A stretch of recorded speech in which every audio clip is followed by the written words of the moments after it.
yetu ile mbinguni, tuacha mbinguni sana huwa leo. Tuna wingi wa shukrani kwa sababu ya mapenzi ambayo uko nao kwetu. Umetupeleka katika manguli ya mchana tumekula. Tunataka kukusifu na kwa mdomo yetu Mungu wetu. Tuombe uweze kutupatia nguvu na sauti tuweze kukuimbia. Tunapotarajia kukuimbia utakaporejea mara ya pili Mungu wetu. Hebu ongoza ibada hii ya nyimbo hadi mwisho wa makambi ya leo jioni hii kupitia kwa Yesu aliye Bwana mkombozi wetu. Amen.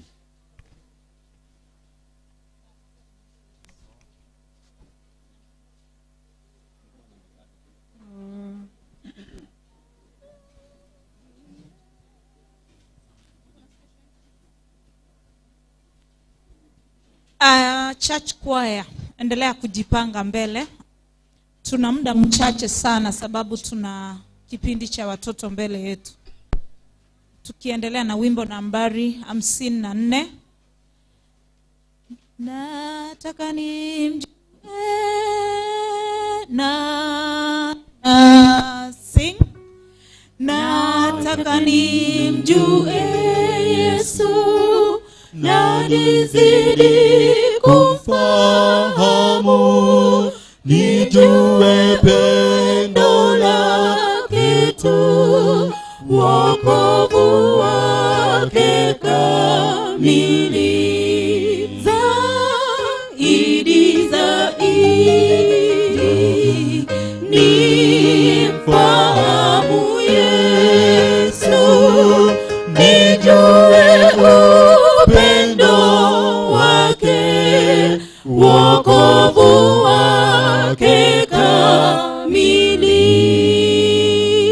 Excuse me, wale watoto mna story nyingi sana. Kama unajisikia kupiga story kule, tafadhali. Sasa tumeanza ibada. Story huko, watoto wote mnatakiwa kule juu muandae program yenu. Nataka stanza tu. Nataka nione Yesu na nizidi kusikia anenapo kitabuni, kujidhihirisha kwangu. Zaidi nimfahamu Yesu, nijue upendo wake, wokovu wake kamili. Nataka tena zaidi, daima kupambanua mapenzi yake, nifanye yale yanayompendeza. Zaidi nimfahamu Yesu, nijue upendo wake, wokovu wake kamili. Wakitoka church choir, mtaimba huo wimbo, ndipo mtabaki tena tuimbe. Pengine ni saa ya kupamba. Nini wewe unangoja, ndipo ukubali kuwa Yesu anakuja. Ninakuuliza nini wewe unangoja, ndipo ukubali kuwa Yesu anakuja. Ninakuuliza nini wewe unangoja,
kesho nayo uijui, na kuomba leo ukate shauri, na kuomba leo ukate shauri.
Amen.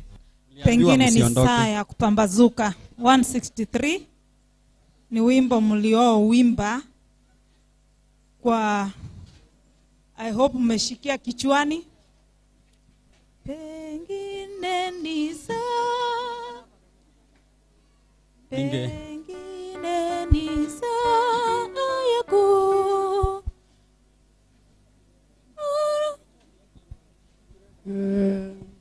wageni muendelee kuja. You can also sing with us. Pengine ni saa, pengine ni saa.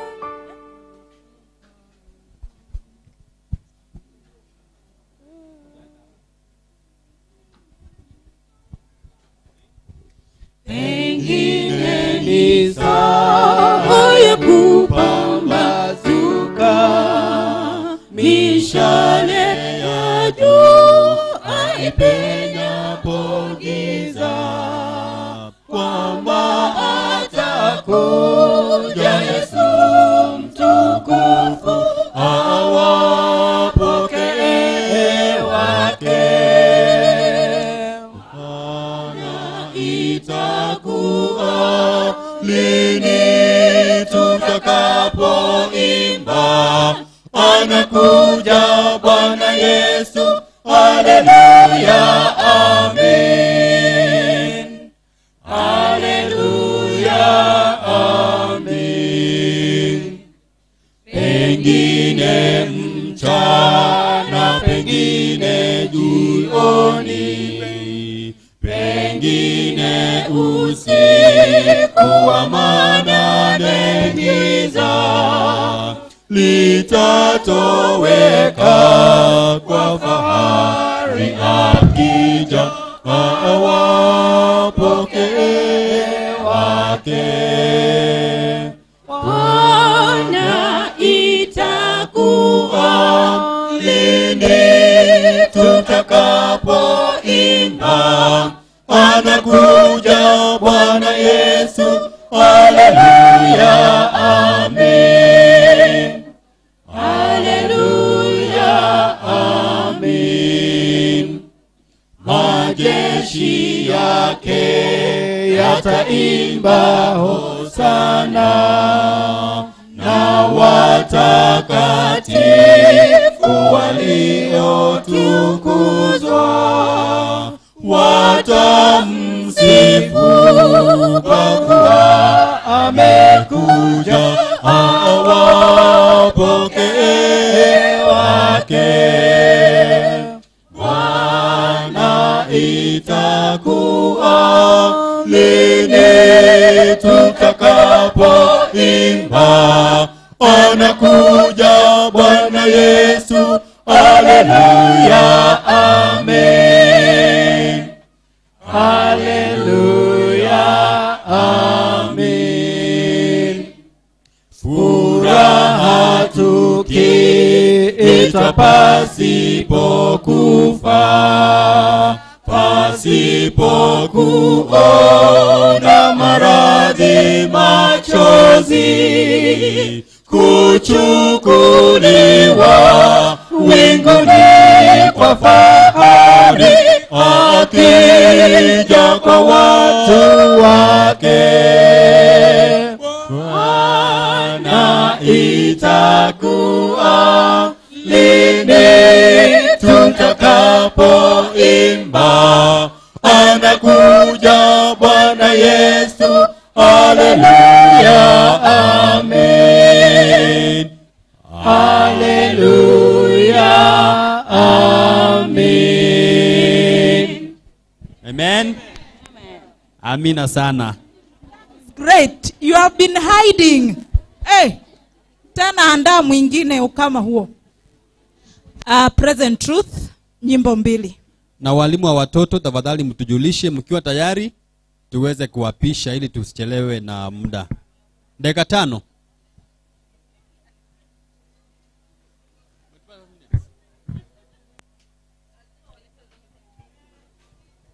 Sawa.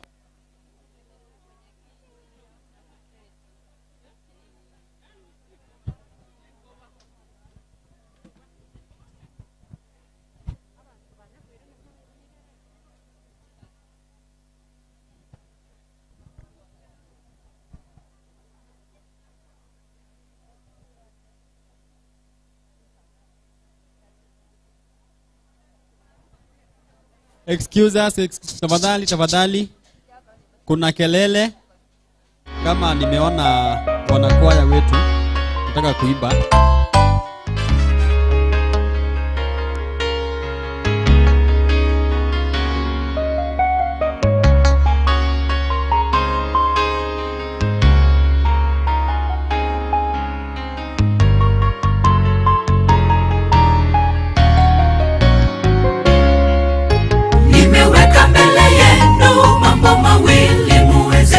Chagua mpendayo, uzima wa milele, na tena kuna mabaya, msije mkalaumu yeyote. Wanadamu, uchaguzi ni wenu. Nimeweka mbele yenu mambo mawili muweze kuchagua mpendayo, uzima wa milele, na tena kuna mabaya, msije mkalaumu yeyote. Wanadamu, uchaguzi ni wenu. Chagua utakayemtumikia, Mungu wa Elia au joka la zamani. Ibilisi ameshuka kutupoteza mimi na wewe tuishie dhambini. Waangalifu watahepa hila zake na kukaa na Yesu. Chagua utakayemtumikia, Mungu wa Elia au joka la zamani. Ibilisi ameshuka kutupoteza mimi na wewe tuishie dhambini. Waangalifu watahepa hila zake na kukaa na Yesu.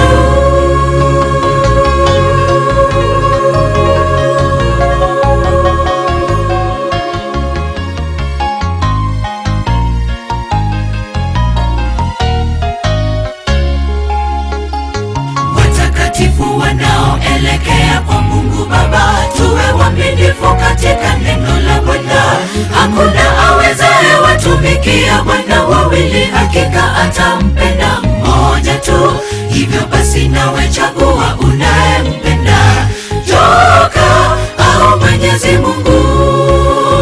Watakatifu wanaoelekea kwa Mungu Baba, tuwe waaminifu katika neno la Bwana.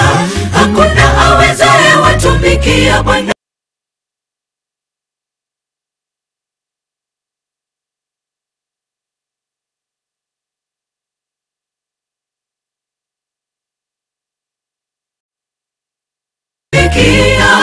Mungu wa Elia au joka la zamani, Ibilisi ameshuka kutupoteza mimi na wewe tuishie dhambini. Waangalifu watahepa hila zake na kukaa na Yesu.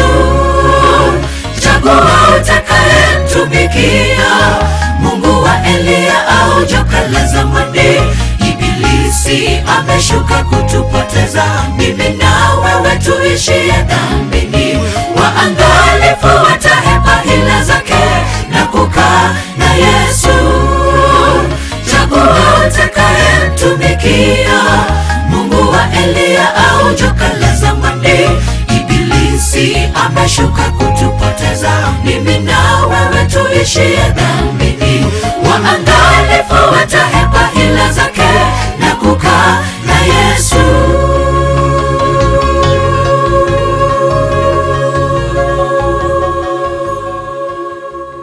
Amen. Amen. Amina. Another one.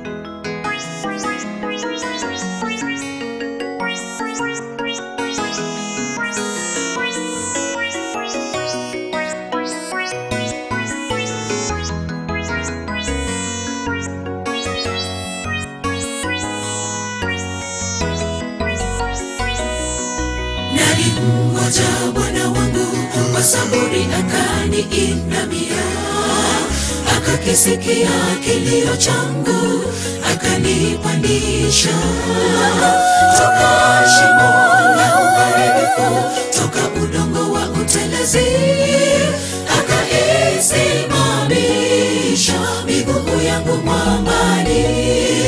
Nalimngoja Bwana wangu kwa saburi, akaniinamia, akakisikia kilio changu, akanipandisha toka shimo la uharibifu, toka udongo wa utelezi, akaisimamisha miguu yangu mwambani, akaisimamisha miguu yangu mwambani, akaziimarisha hatua zangu, akatia wimbo mpya kinywani mwangu. Ndizo sifa zake Mungu wetu, wengi wataona na kuogopa, nao wamtumaini Bwana wetu, imara watasimama. Nao wamtumaini Bwana wetu, imara watasimama. Akaziimarisha hatua zangu, akatia wimbo mpya kinywani mwangu. Ndizo sifa zake Mungu wetu, wengi wataona na kuogopa, nao wamtumaini Bwana wetu, imara watasimama. Nao wamtumaini Bwana wetu, imara watasimama.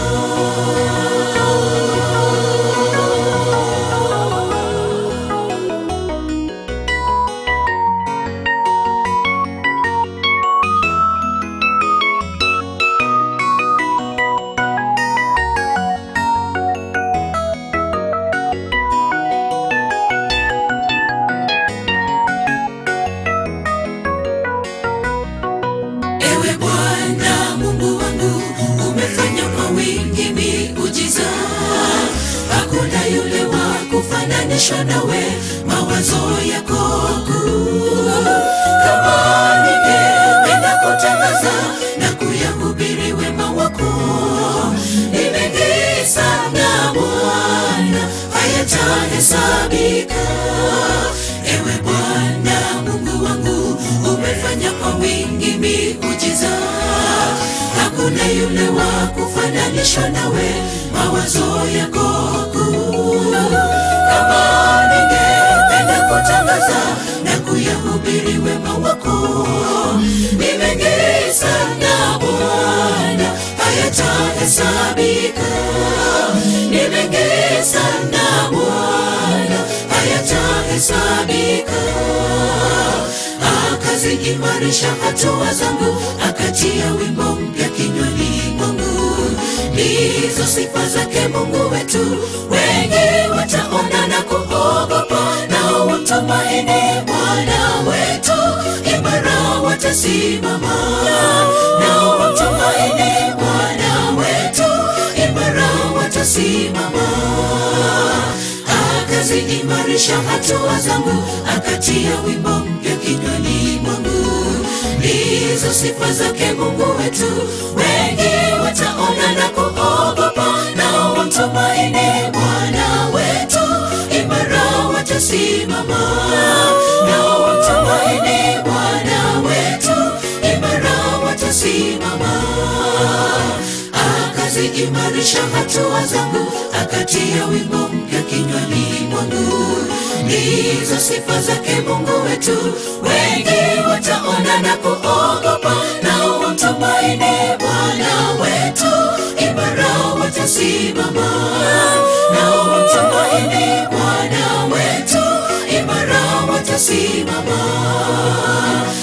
Akaziimarisha hatua zangu, akatia wimbo mpya kinywani mwangu. Ndizo sifa zake Mungu wetu, wengi wataona na kuogopa, nao wamtumaini Bwana wetu, imara watasimama. Nao wamtumaini Bwana wetu, imara watasimama. Nao wamtumaini Bwana wetu, imara watasimama.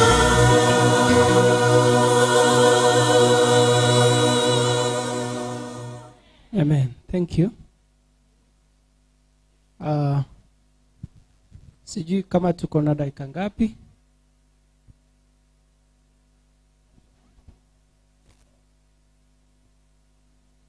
Sawa.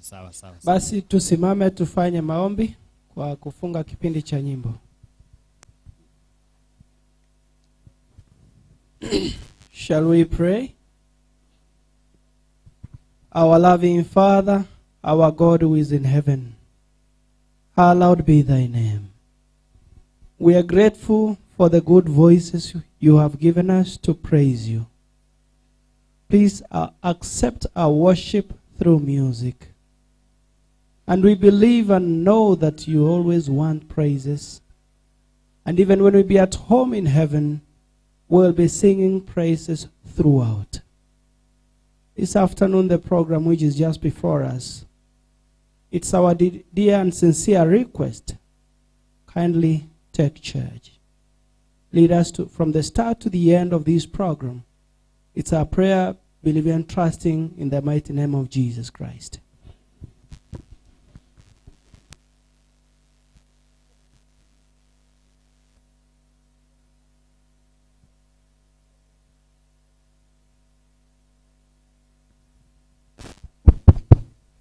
Hello children.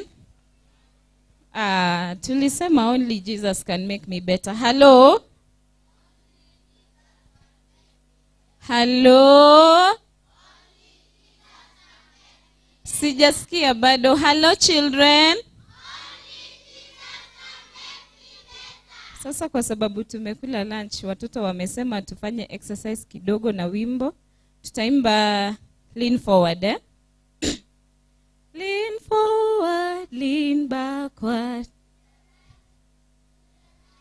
Stand up, sit down, to the left, to the right. Lean forward, lean backward, to the left, to the right. Stand up, sit down, to the left, to the right. Sijui kama watu wakubwa wameona kenye watoto wamefanya. Mumeona? Tunataka kufanya sisi wote. Lean forward, twende. Lean forward, lean backward, to the left, to the right. Stand up, sit down, to the left, to the right. Lean forward, lean backward, to the left, to the right. Stand up, sit down, to the left, to the right. Oh, how I love Jesus. Oh, how I love Jesus. Oh, how I love Jesus.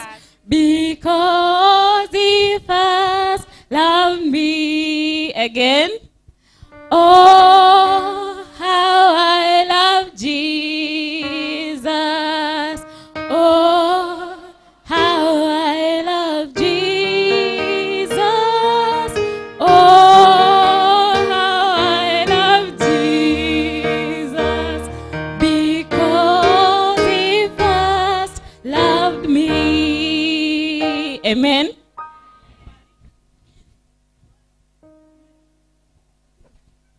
Tusimame kwa ombi.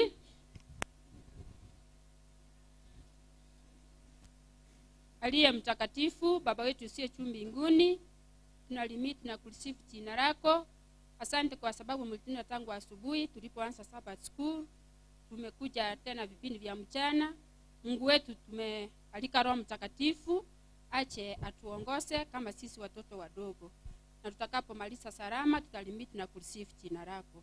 Ebu na mapenzi yako yatendeke, ni katika jina la Yesu aliye mkombozi wetu. Amen. Habari za jioni. Happy Sabbath. Happy day. Hebu nisalimu kutoka ndani ya roho. Usinisalimu ukiwa unadharau watoto. Nisalimu kutoka ndani ya roho. Naona Gladys sijui nini mbaya. Kuna watu ambao wanaona watoto tu wanaona ni vitu za kawaida. Hebu nisalimu kutoka ndani ya roho. Hello. Hello. Very good. At least for one day mkwe watoto. Nashukuru sana Mwenyezi Mungu. Maana tumeendesha program za watoto vizuri na tunafika tamati. Langu ni kuleta wageni ambao walikuwa kwa makambi. Wageni walikuja kwa wingi na ni walimu wa kutosha. Wengine walitoka kwa guest choir. Wako wapi hao wageni wote ambao walikuja kwa ajili ya watoto makambi? Hebu simameni. Hebu wasalamie pia kutoka ndani ya roho. Sio ile ya juju. Kutoka ndani. Asante sana. Mungu awabariki. Hapa mbele tuna wale ambao walikuwa pia tunashirikiana nao kama walimu. Kwanza kiongozi wa watoto yuko pamoja nasi, anajulikana kama, unamjua? Anajulikana kama Joan. Hebu simama uwasalimu. Asante sana.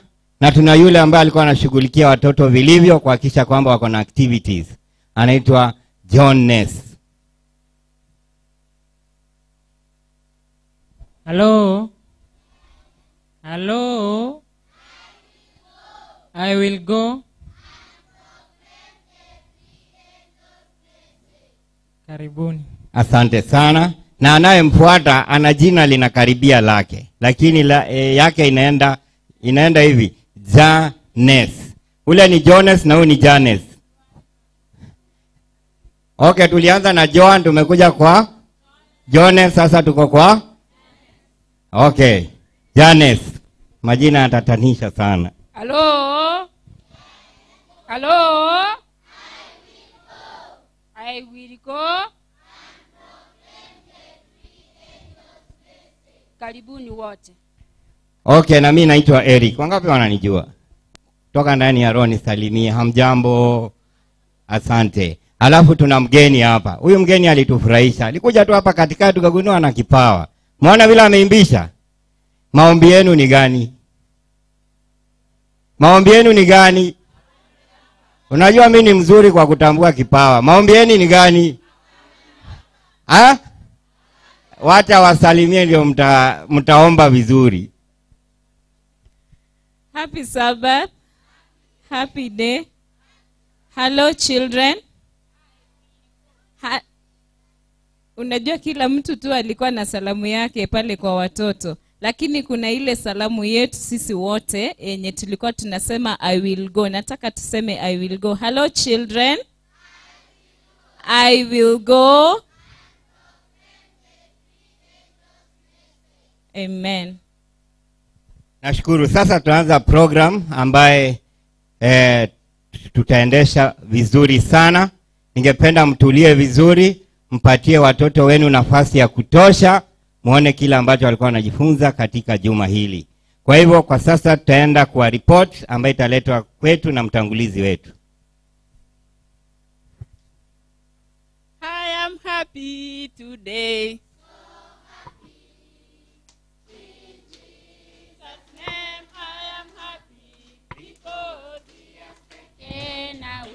My sins away. I am happy, so happy today. And the time to be happy is now. And the place to be happy is here. And the way to be happy is to make someone happy and to avoid it to heaven down here.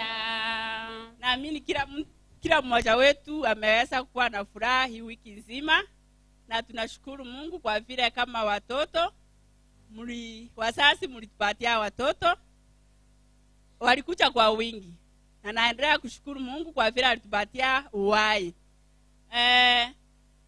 Naomba ya kwamba kama kunaye mwenye kukucha next round asiweze kukosa. Tukiona katika idadi siku ya Jumatatu tuliweza kuwa na watoto 164.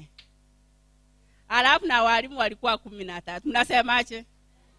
Alafu siku ya pili wanaendelea kuongezeka wakitafuta wengine wenye walibaki nyumbani. Walikuwa 186. Walimu nao walikuwa 13. Pia walikuwa wanatoa sadaka, lakini sadaka nayo siwaambii kwa idadi. Haya, siku ya Jumatano bado wanaendelea. Walikuwa 190, 190. Walimu walikuwa 13. Na mnasemaje? Siku ya Alhamisi walikuwa 197, 197. Mgeni wetu akaongezeka tukakuwa 14.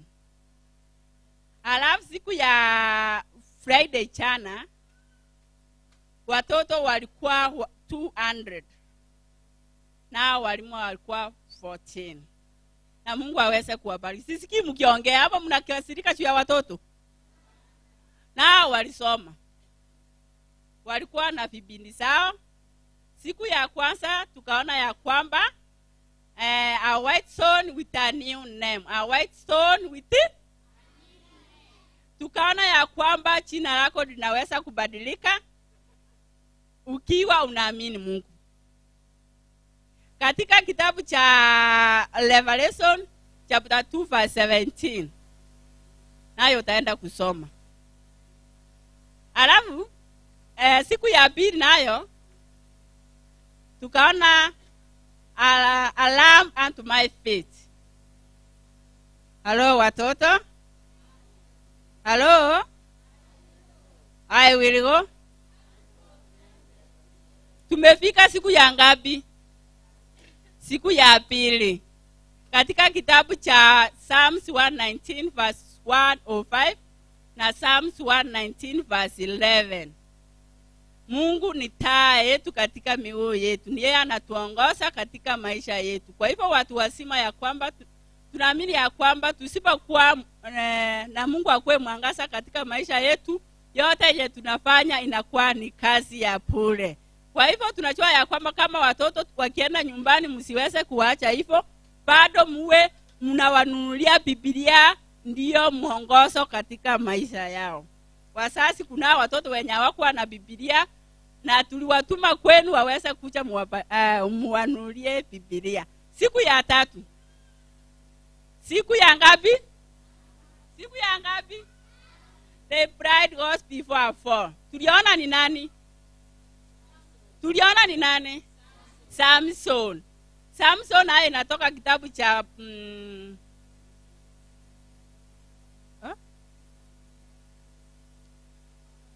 ilikuwa gani? Nimesahau. Ilikuwa gani? Kitabu cha Samson. Ilikuwa kitabu gani? Alafu nimesahau. Hata walimu wako nyuma yangu. Churches. Twende tusoma katika kitabu cha Churches. Nayo tutapata Samson akiwa katika ile nchi. Nayo aliweza kuwa yule mwanamke sijui anaitwa nani, Delila. Aya, kitabu day gani? Day?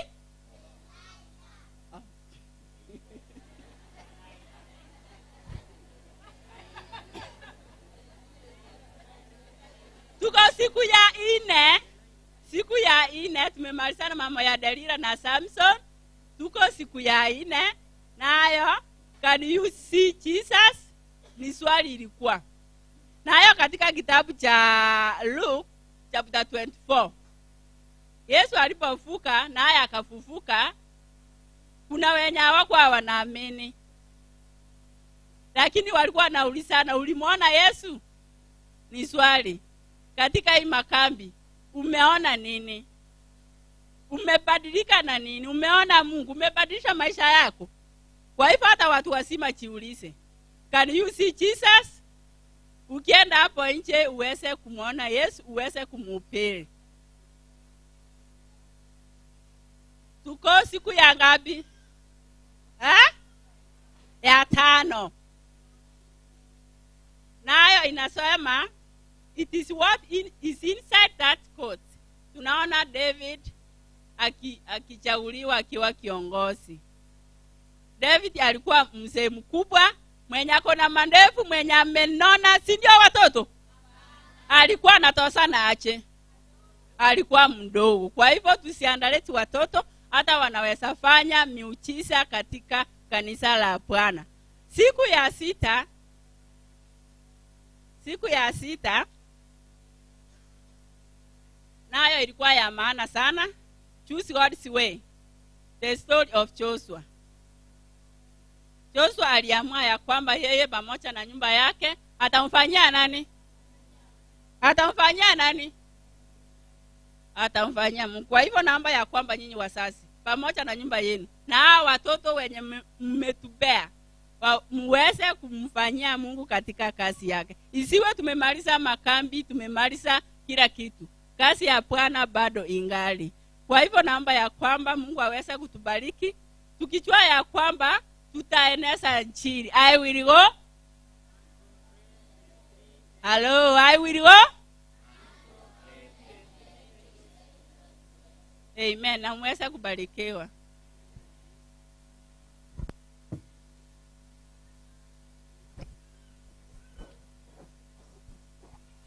Halo. Wala ambao walikuwa wadogo sasa ni wakubwa, ambao wamekulia kwa kanisa na wamekuwa wakubwa. Hebu simama. Okay, hata kama mimi nilikufundisha ukiwa mdogo, sasa umekuwa mkubwa. Hebu simama. Okay, wamekataa kusimama. Sawa. Wamekataa kusimama, tuketi. Tunaenda kwa poems. Na tutaanza na poem ambayo inasema ae baba, ae kijana, ae tata, wakuje mbele, watueleze hiyo poem inasema nini.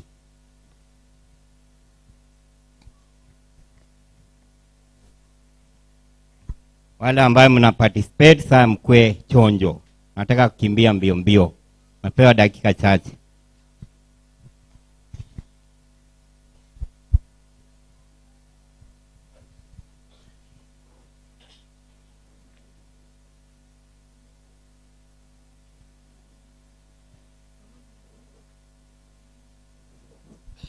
Mbele yenu ni watoto kutoka kanisa la Suneka. Twawaletile shairi lenye mada Wakristo wenzetu. Wakristo wenzetu, tegeni masikio. Shairi tunalowaletea, je, mpo tayari? Wasichana wa siku hizi wanavalia minisketi na kutembea barabarani. Je, barabara ni yao?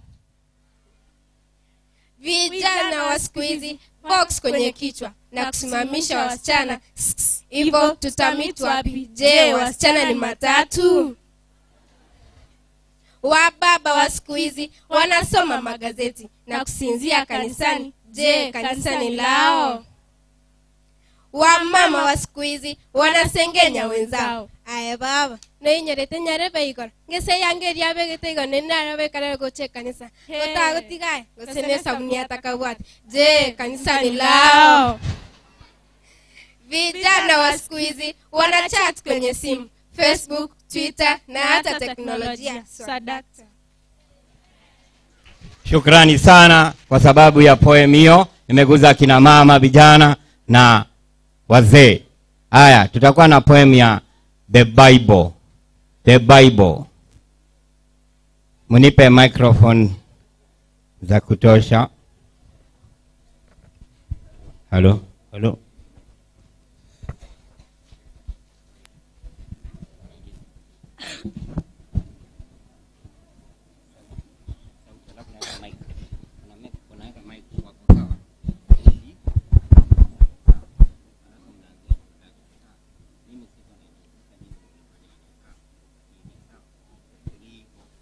In front of you are Suneka Central Children Ministry, ready to present to you a poem entitled Bible. Yes, Bible. Welcome. Give us a B. B. Give us a I. I. Give us a B. B. Give us a N. N. Give us a E. E. Bible. Best. Instruction before leaving earth. Yes, best instruction before leaving earth. A light unto my path. Thank you.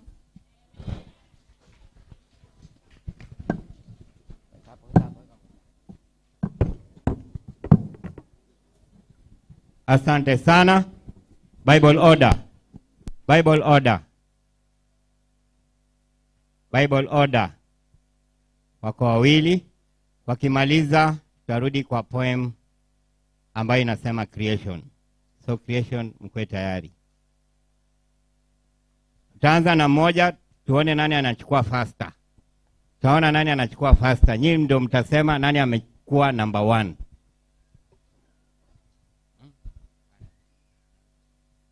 Unasema jina? Okay, jina. Jina na unaanza.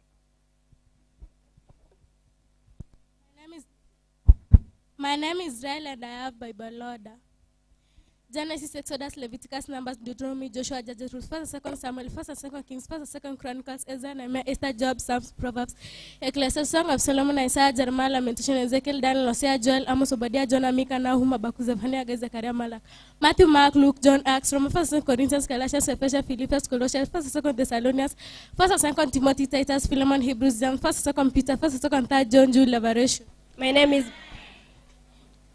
name is Mercy. Genesis, Exodus, Leviticus, Numbers, Deuteronomy, Joshua, Judges, Ruth, 1st, 2nd Samuel, 1st, 2nd Kings, 1st, Chronicles, Ezra, Nehemiah, Esther, Job, Proverbs, Ecclesiastes, Song of Songs, Isaiah, Jeremiah, Lamentation, Ezekiel, Daniel, Hosea, Joel, Amos, Obadiah, Jonah, Micah, Nahum, Habakkuk, Zephaniah, Haggai, Zechariah, Malachi, Matthew, Mark, Luke, John, Acts, Romans, 1st, Corinthians, Galatians, Ephesians, Philippians, Colossians, 1st, 2nd Thessalonians, 1st, 2nd Timothy, Titus, Philemon, Hebrews, James, 1st, 2nd Peter, 1st, 2nd 3rd John, Jude, Revelation.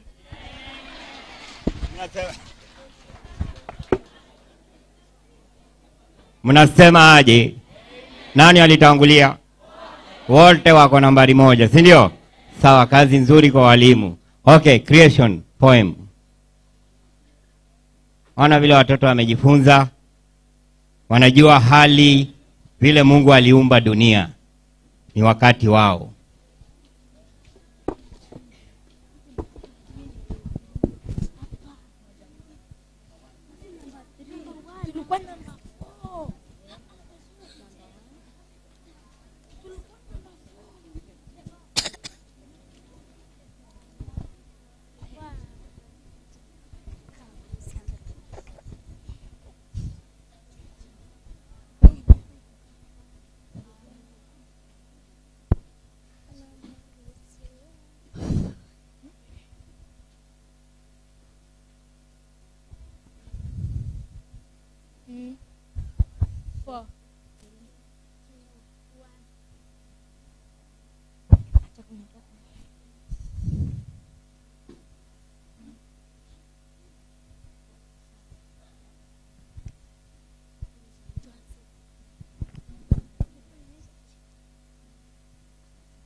Yes, sun, moon, and stars. Day 5. God created sea creatures and the birds of the air.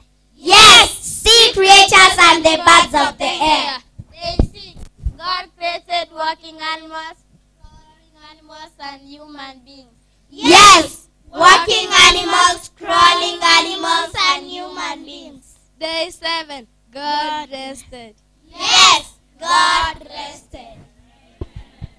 Fear God and give Him glory. Yes, fear God and give Him glory. Thank you. Poem inayokuja inasema the three angels message. Today is my favorite day. God made it a special day. I love tomorrow and yesterday, but today is my favorite day. Today is my favorite day.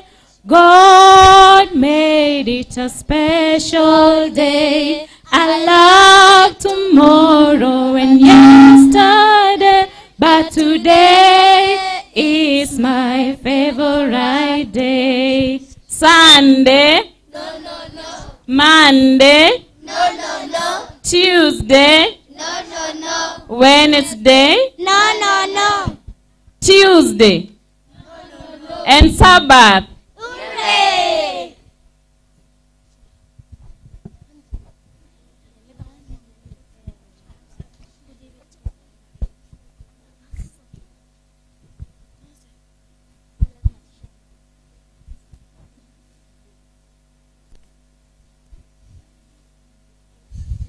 In front of you is Suneka Central Children Ministry, ready to present to you a poem entitled The Three Angels Message. Yes, The Three Angels Message. Welcome. And I saw another angel fly in the midst of heaven, having the everlasting gospel to preach to those who dwell on earth, to every nation, tribe, tongue, and people. Saying with a loud voice, fear God and give glory to Him, for the hour of His judgment has come. Worship Him who made the heaven and the earth, the sea and springs of water. And another angel followed, saying, Babylon is fallen, that great city, because she has made our nation drink of the wine of the wrath of her fornication. Then a third angel followed, saying with a loud voice, if anyone worship the beast and his image, and receives a mark on his forehead or on his hand, he himself shall also drink of the wine of the wrath of God, which is poured out full strength into the cup of his indignation, and he shall be tormented with fire and brimstone in the presence of the holy angels and in the presence of the Lamb. Thank you. Haya basi, hivyo ndio vile watoto walikuwa wanajifunza. Sasa tunaenda katika kitengo kingine cha mchezo. Walikuwa na play na siwezi kuwanyima nafasi hiyo. Utaona vile walijiandaa kwa ajili ya play. So ningeita mwimbaji wakiendelea kujiandaa. Wakiendelea kujiandaa tuimbe I'm gonna sing, sing, sing. Watoto mnakumbuka? I'm gonna sing, sing, sing. I'm gonna shout, shout. I'm gonna sing, I'm gonna shout and praise the Lord. When the gates are open wide, I shall sit at Jesus' side. I'm gonna shout and praise the Lord. I'm gonna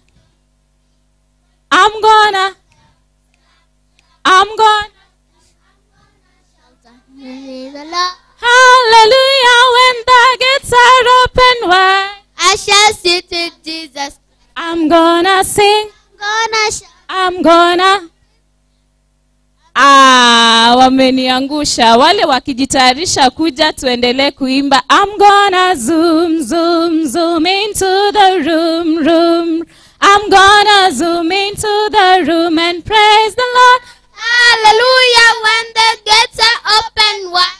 I shall sit at Jesus' side. I'm gonna zoom into the room and praise the Lord.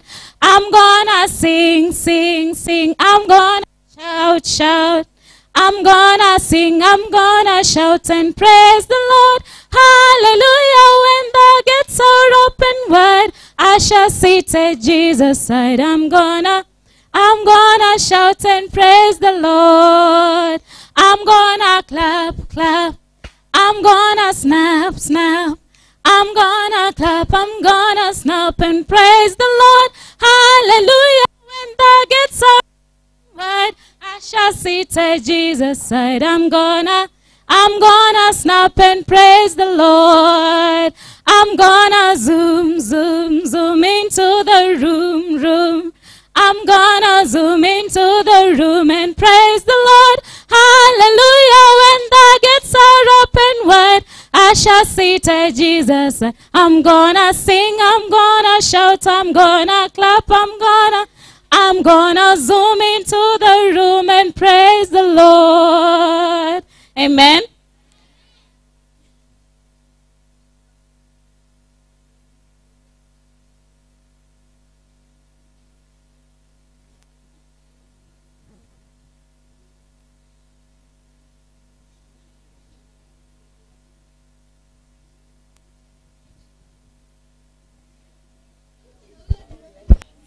Aya, watoto wale wako hapa. Do you know the name of this? It's a beautiful drum you can play. If you listen to its sound, Jesus loves you and me.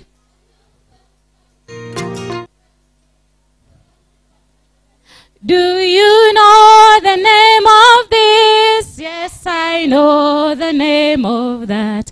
It's a beautiful guitar you can play. If you listen to its sound, Jesus loves you and me.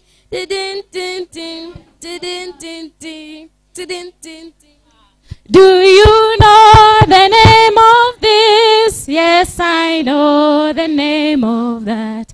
It's a beautiful piano you can play. It came, told him, father, son. Piano wewe inacheza aje?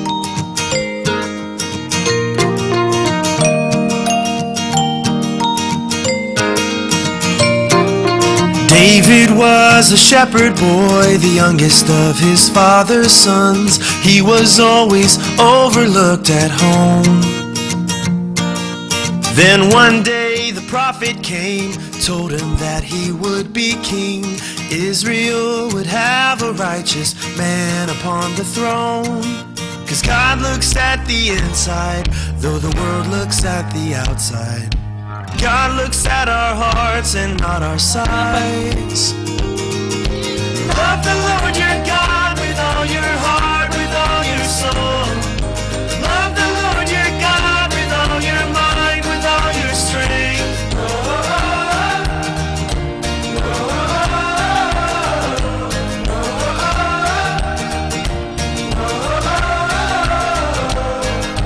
David was a mighty man who loved the Lord with all he had. He wrote songs to tell of God's great love. He served God with every breath, from his birth unto his death.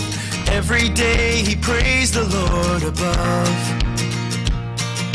Love the Lord your God with all your heart, with all your soul. Love the Lord your God with all your mind, with all your strength.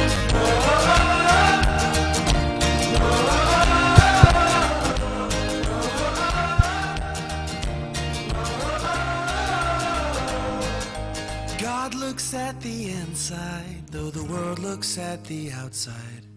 God looks at our hearts and not our size.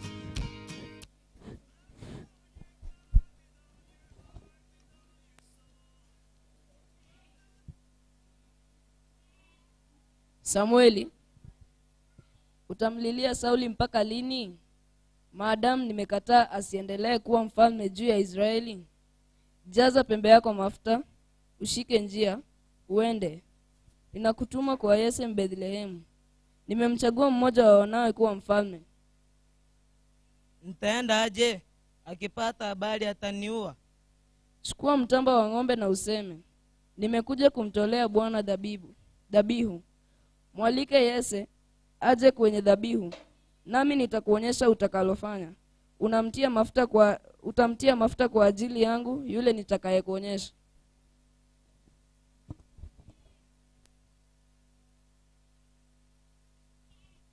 Habari yenu.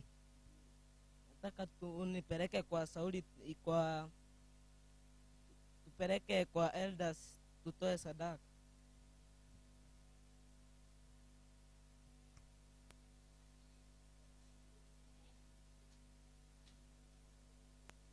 Karibu. Mmekuja kwa amani au mmekuja kwa vita? Mmekuja kwa amani. Ingieni.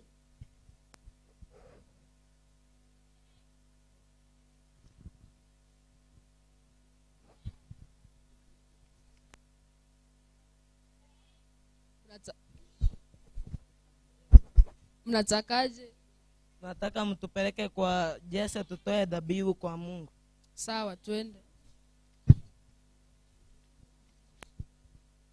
Hodi hapa. Karibu. Asante. Ingia kwa nyumba.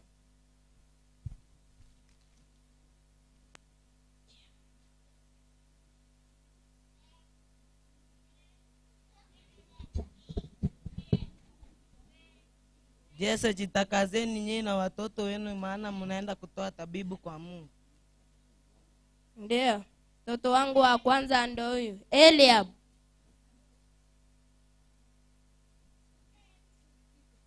Ndio huyu mimi hapa.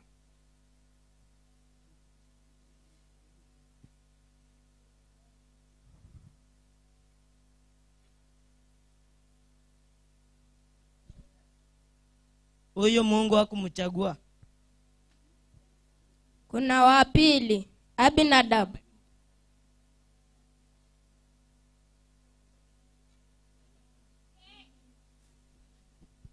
Ndio mimi.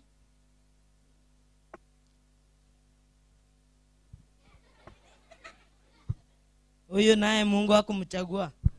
Kuna wa tatu, Shama.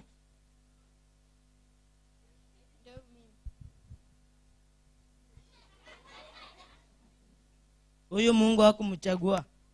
Nathanael.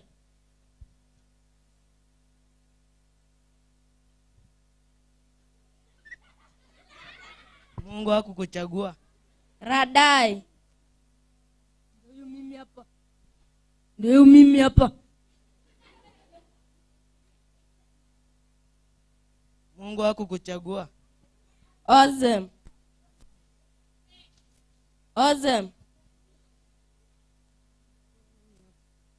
Ndio huyu mimi hapa. Unaonekana utakaa mfalme. Mungu hajakuchagua. Niulize. Au watoto wako wote? Kuna mmoja mdogo na analisha mbuzi. Ule hawezi kaa king. Enda mmulete. Hawezi kaa king, ule ni mdogo sana. Hatutakaa chini kabla hajafika hapa. Ule ni mdogo, hata kama nikimleta hata kaa king. Tafadhali enda mmulete. Elda mmoja enda mlete.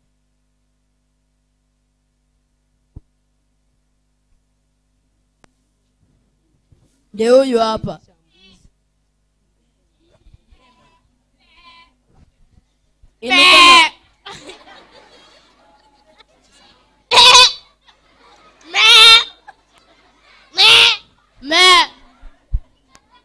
Inuka na umtie mafuta.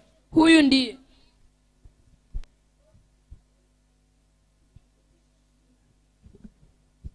Piga magoti chini, maana Mungu amekuchagua wewe kuwa mfalme wa Israeli.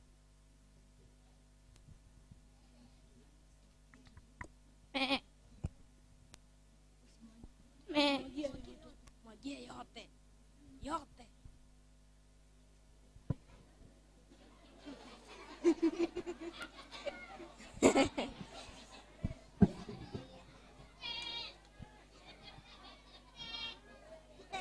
Haya basi, mlete mbuzi mmoja tumchinje ili tutoe kafara.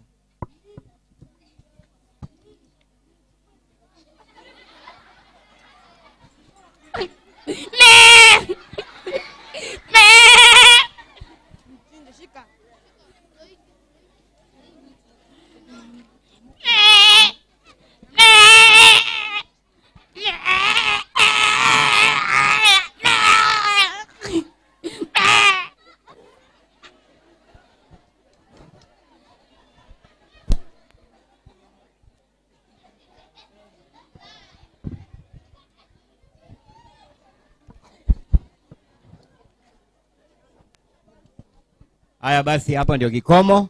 Tamwalika ndugu Jones atoe summary. Hiyo ndio kikomo.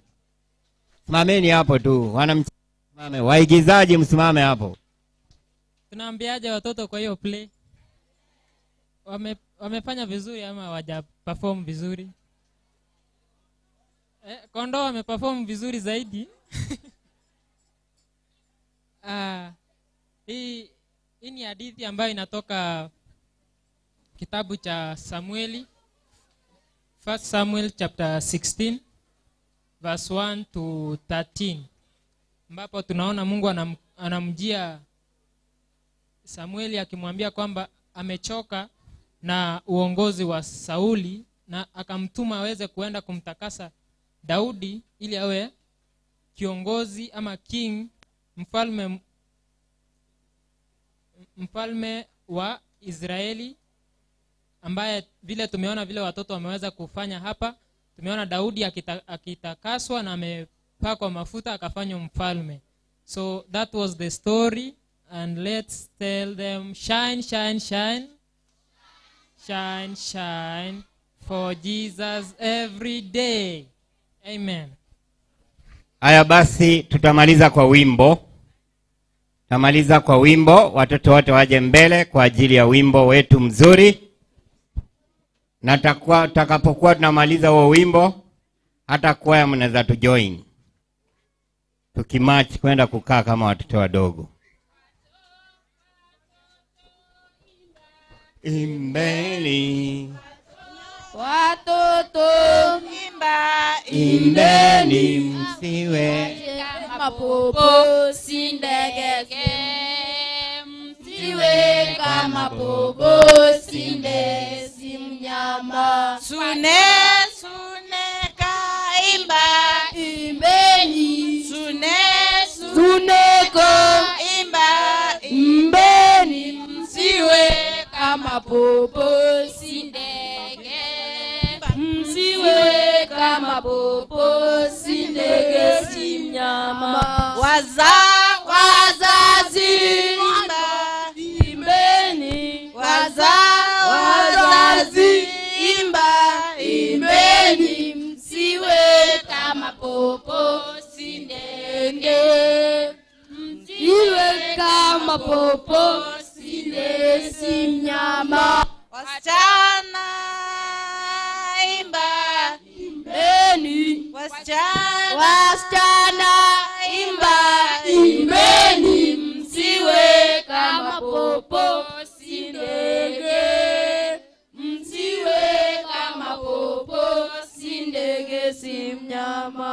Wavulana imba, imbeni. Wavulana imba, imbeni. Msiwe kama popo si ndege, msiwe kama popo si ndege, si mnyama. Wamama imba, imbeni. Wamama imba, imbeni. Msiwe kama popo si ndege, msiwe kama popo si ndege, si mnyama.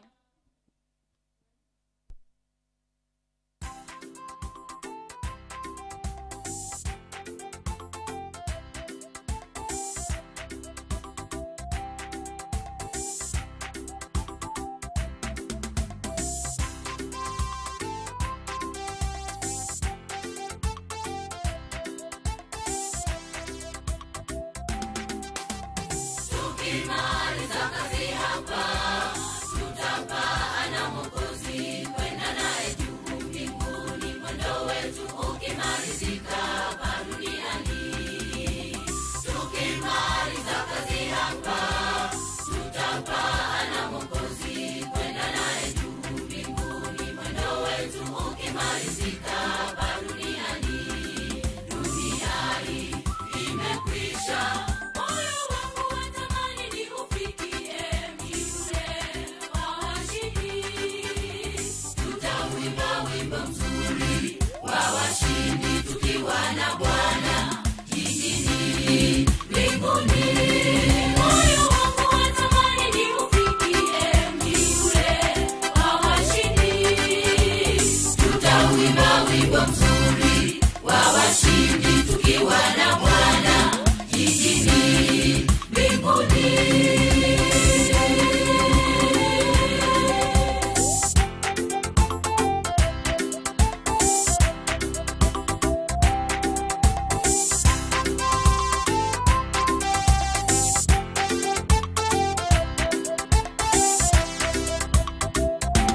Mji ulioandaliwa ni mji mtakatifu, hakuna magonjwa kabisa, upendo wake utatawala milele daima.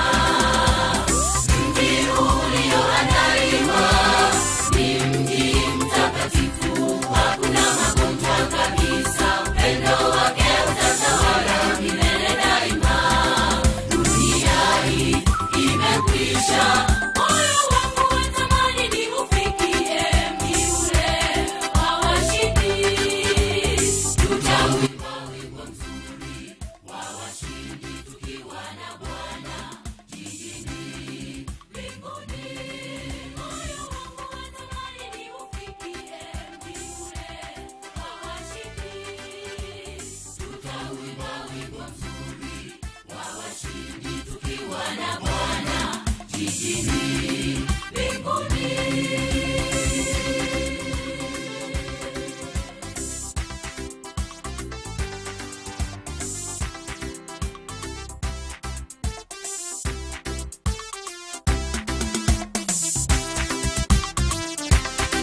Moyo wangu watamani ni ufikie mji ule wa washindi.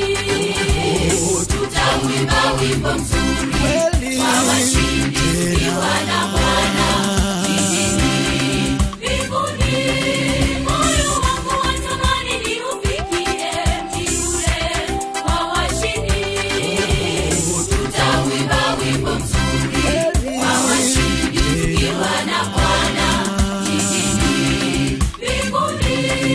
Moyo wangu watamani ni ufikie mji ule wa washindi.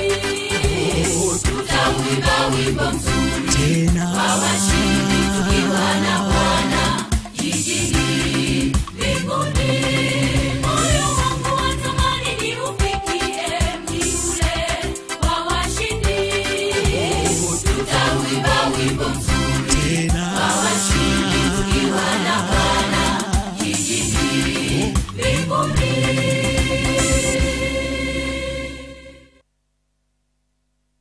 Wamesema kuna wimbo moja ambao unaitwa Ensei. Watoto wakuja waimbe tu. Ni request. Ensei, wamesema tukue nyumbani kidogo. Alafu tukimaliza mgeni wetu Beatrice atatumalizia kwa ombi.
Amen.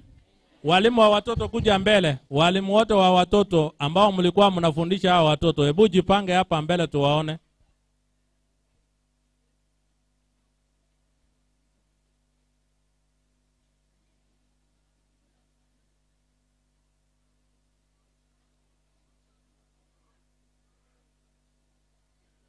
Watoto wazuri wataketi.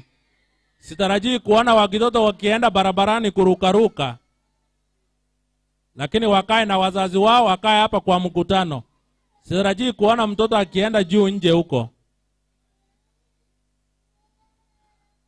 Mwaka huu wa 2022, baada ya kujaribu na kufikiria na kupiga mahesabu, tuliamua kwamba walimu wetu wa watoto ndio watakuwa guest speakers kwa watoto. Na vile wamesimama hapa mbele ndio wamekuwa walimu wa watoto wetu. Mnasemaje? Wangapi wanawaombea mema? So on behalf of the camp committee tunashukuru walimu wa watoto.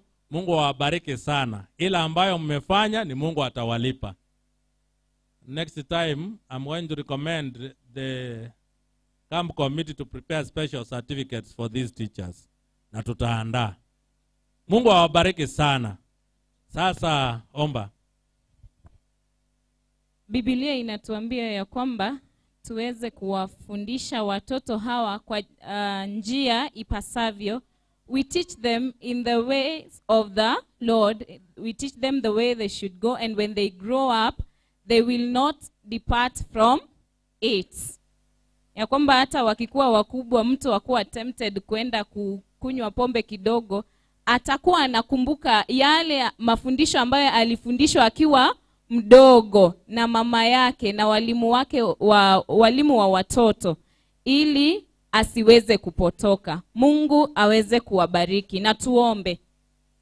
Baba na Mungu wetu ishie mbinguni, kwa mara nyingine tena siku hii ya Sabato tunakuja kwa kukusifu na kukushukuru kwa wiki nzima ambayo uliweza kutupa. Haswa hawa walimu wa watoto uliwajalia wakaweza kuwafundisha hawa watoto jinsi ipasavyo na jinsi mbingu ilikuwa imewatuma. Tunakushukuru. Tunaomba ya kwamba uweze kuwabariki watoto hawa, uwabariki wazazi wao ambao waliwaruhusu kuja kanisani, na uibariki kanisa hii kwa kuwakuza watoto wangali wadogo, ili wakiwa wakubwa wasije wakapotea katika ulimwengu huu uliojaa unafiki. Tunaomba uweze kutusaidia kwa yote ambayo tutakuwa tunatenda, haswa ukituongeza hekima ya kuweza kuwafundisha hawa watoto mambo ya mbingu. Asante kwa sababu umetusikiza, na asante kwa sababu utaweza kutujibu kulingana na mapenzi yako. Katika jina la Yesu nimeomba na kuamini. Asante sana, tuweze kuketi. Nataka kuuliza swali, mnataka tufunge saa ngapi? Saa 12? Saa 1? Mchungaji wa wilaya, desturi yetu kama saa 12 haijafika, basi makambi ni kama hatukuwa nayo.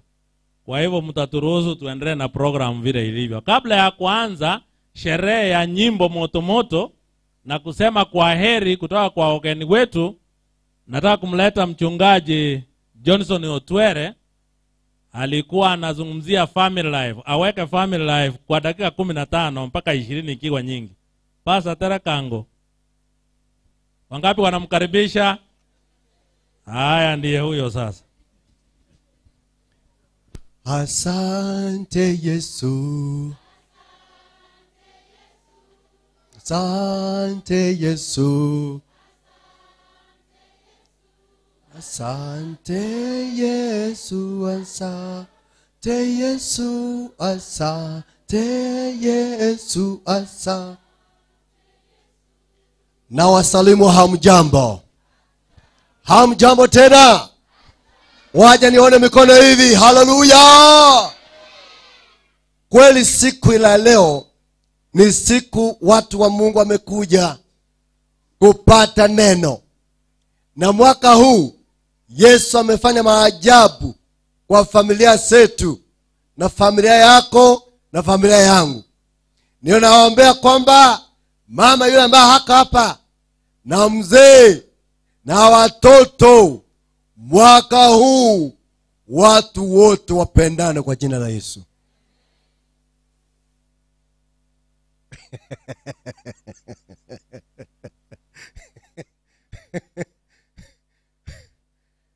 Siku moja, sikia, waja niombe tuanze.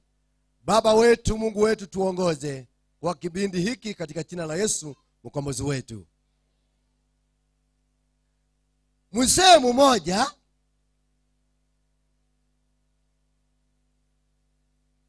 alienda kwa shamba. Akaja mama kwa nyumba.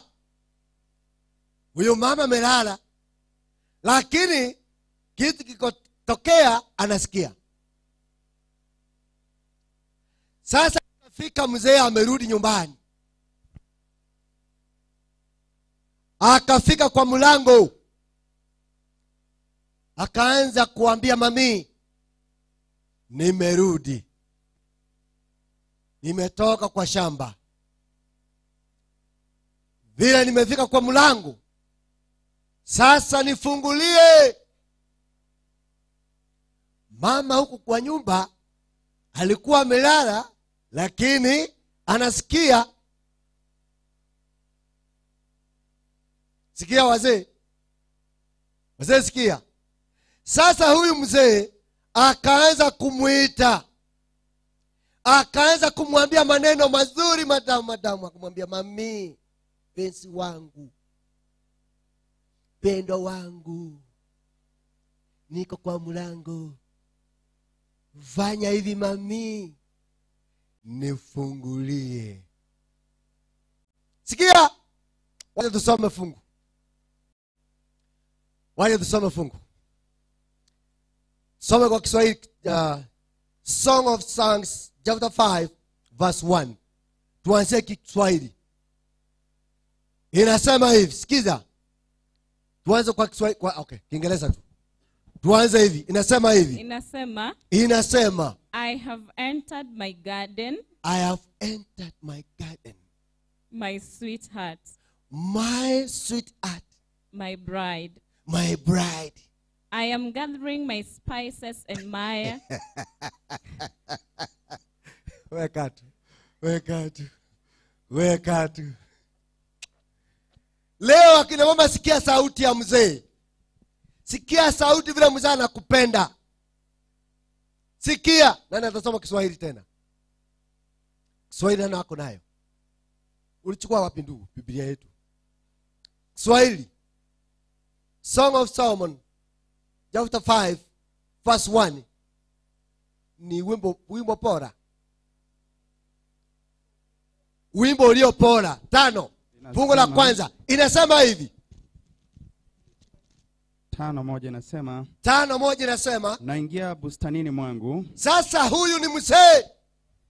Mzee anasema ninaingia bustani mwangu. Naingia bustanini mwangu. Bustanini mwangu. Umbu langu. Umbu langu. Bibi arusi. Bibi arusi. Na chuma manemane yangu na rihani. Juma manemane langu na rihani. Lihani. Nala sega la asali na asali yangu. Nala sega la asali na asali langu. Nanywa divai yangu na maziwa yangu. Nanywa divai yangu na maziwa yangu. Kaleni. Rafiki zangu. Rafiki zangu. Kanyweni. Naam. Nyweni sana. Nyweni sana. Wapendwa. Sasa wazee, sina maneno mengi ya kuongea. Nataka niongea kidogo kwa wazee. Leo kina mama siongee maneno yenu. Wazee sikiza. Bibi yako vile ulimtoa kwa barabara, ndio yule wa kwanza, ndio yule mko naye. Wazee sikiza kwanza. Wazee sikiza. Yule pipi ulitoa barabarani hama nyumbani mwao, yule ndio huyu sasa mko naye.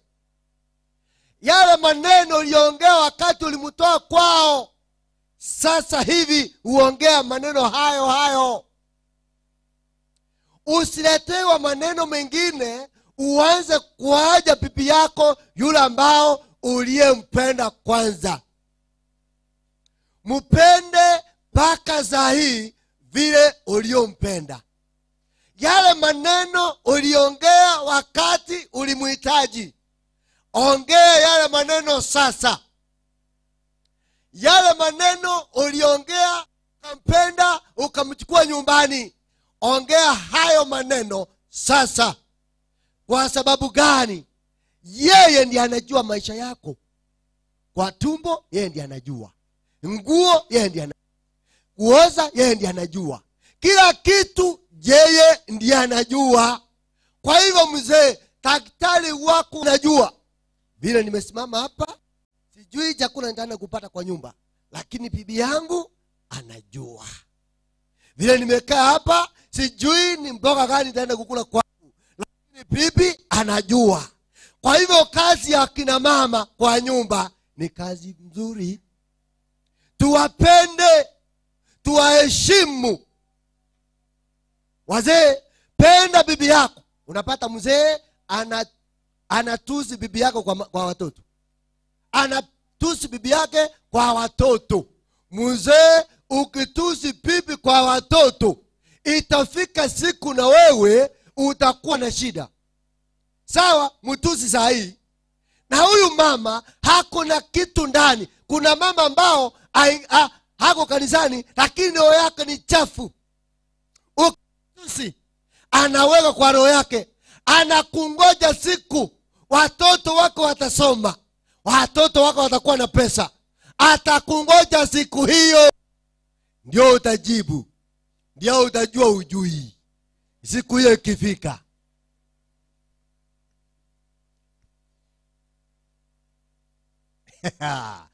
inajua naingia hapo, inajua tengerida.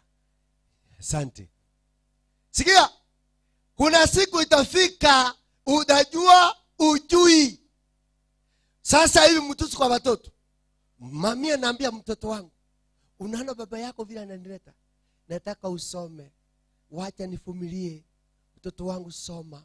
Mtoto anasoma akiangalia vile unapiga mama yake. Mtoto anasoma akijua kwamba wewe unafanya mama yake kama mtoto. Wacha ifika wakati ameenda university, wakati ameajiriwa, wakati ako na pesa. Sasa wewe mzee, wewe ujui sasa. Ataambia mtoto wangu, lete pesa tukule. Naona huyu mama kama si Mkristo, anaambia mtoto, usipe baba yako pesa hata shilingi moja. Unajua baba yako vile alikuwa ananisumbua. Kama anaona mtoto wako na kichwa ngumu, ataenda kwa kumwambia, mtoto wangu sikiza, niliona ukipea baba yako 3,000. Ya nini? Ya nini? Ya nini mtoto anapea baba yako 3,000 ya nini? Akiona mtoto hasikii, anaenda karibu na yeye, anamwambia, mtoto wangu, una ujui vile nilikuwa nasumbuka wakati wewe nilikuwa nikubeba kwa tumbo. Ona hapa baba yako alinipiga ukiwa mpe kwa tumbo yangu. Sasa hapo ameweka atui kati yako na nani?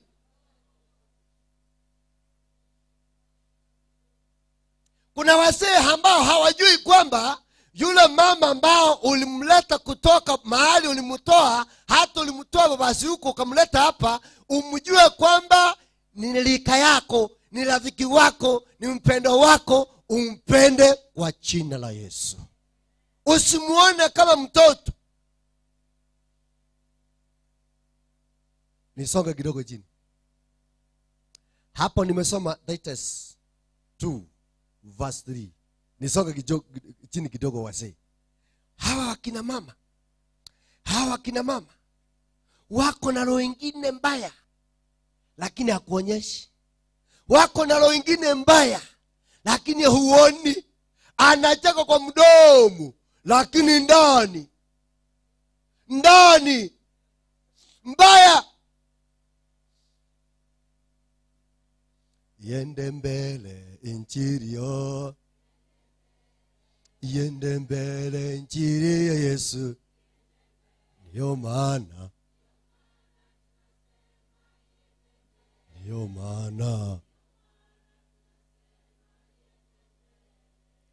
sasa mzee akasimama kwa mlango, akaita mama, mpenda wangu, nifungulie mlango. Mpenda wangu, nimetafuta chakula, ndio hii sasa niko kwa mlango, jaribu nifungulie. Na mama akamwambia, mzee ulikuwa wapi?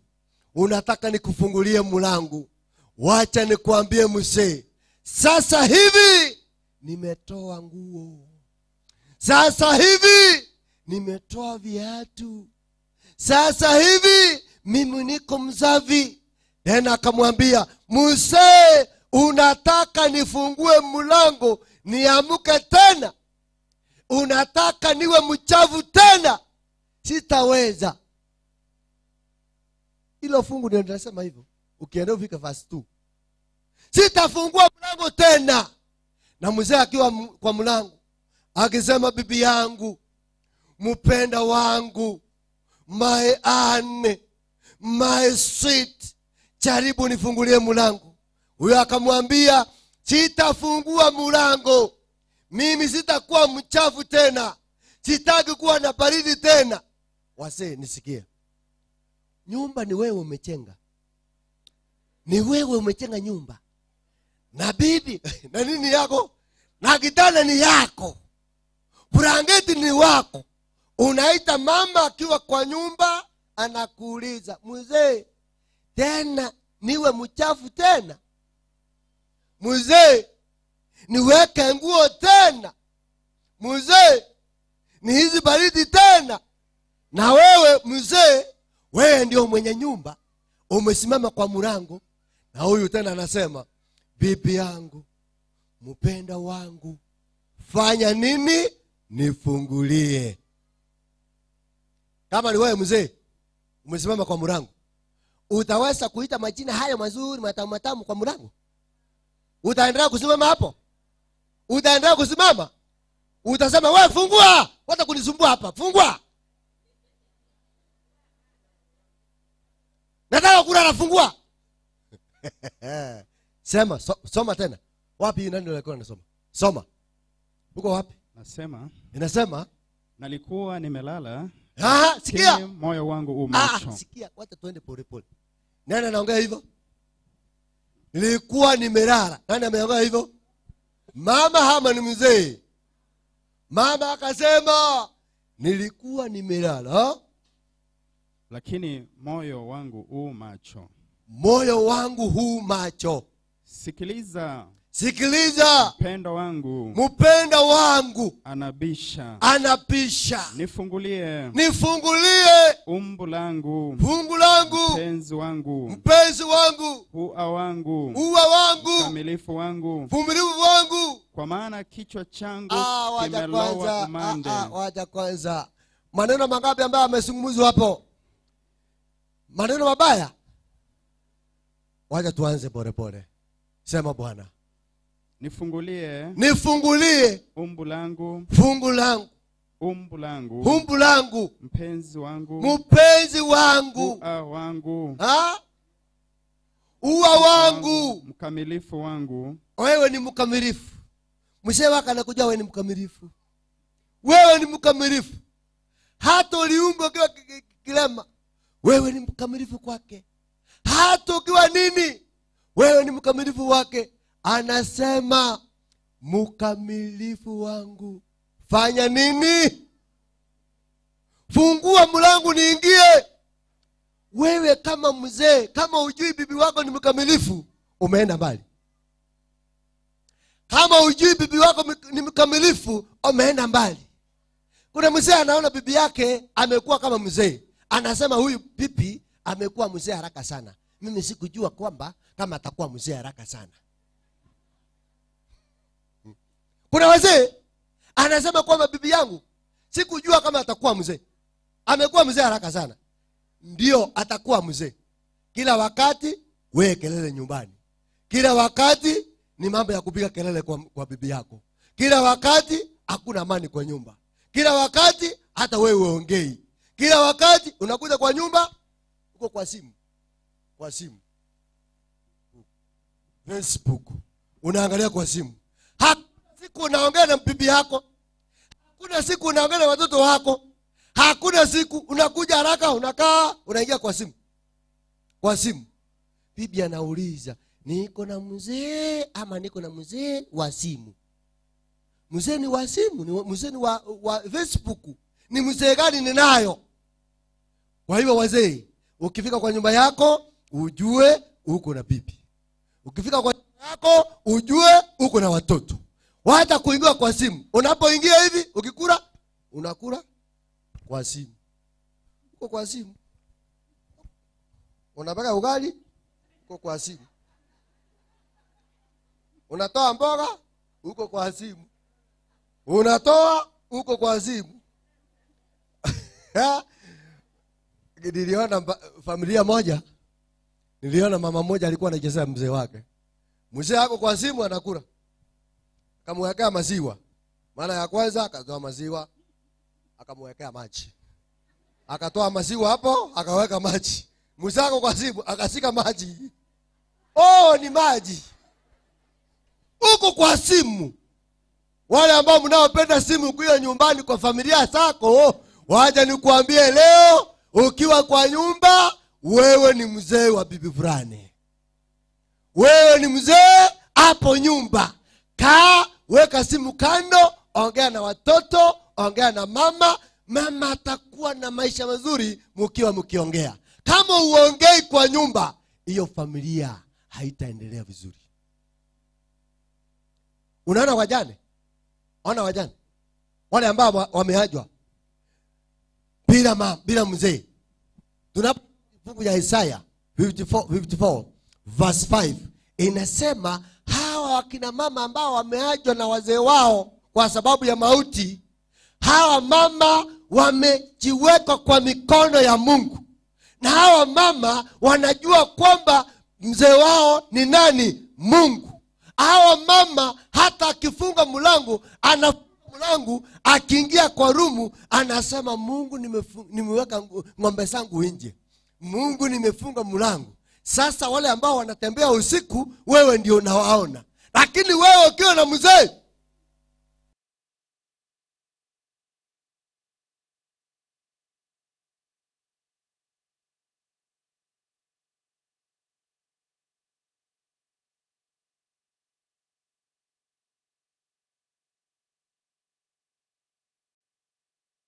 ng'ombe yangu, wakati wangu umefika wa kuongea na watoto. Sasa wewe yule ambaye wako mzee na mzee, yeye analala ajui kama mlango ulifungwa. Kuna mama moja alikuwa anachukia mzee wake. Mama moja alikuwa anachukia mzee wake. Miezi 3 awaongee kwa nyumba. Wajao wakuje. Wale wa usiku. Wajao wakuje. Unasikia mlango? Na mama ndiye huyo anangorota. Awaongee na mzee miezi 3. Wajao wakuje, wale ambao wa usiku walikuwa wanatembea huko. Anaambia mzee. Miezi 3 awaongei. Lakini watu ule mjao anakuja usiku kwa mlango, mzee, mtu ndio huyo usiku, mtu ndio huyo usiku. Mtu ndio huyo kwa mlango. Mtu ndio huyo kwa mlango.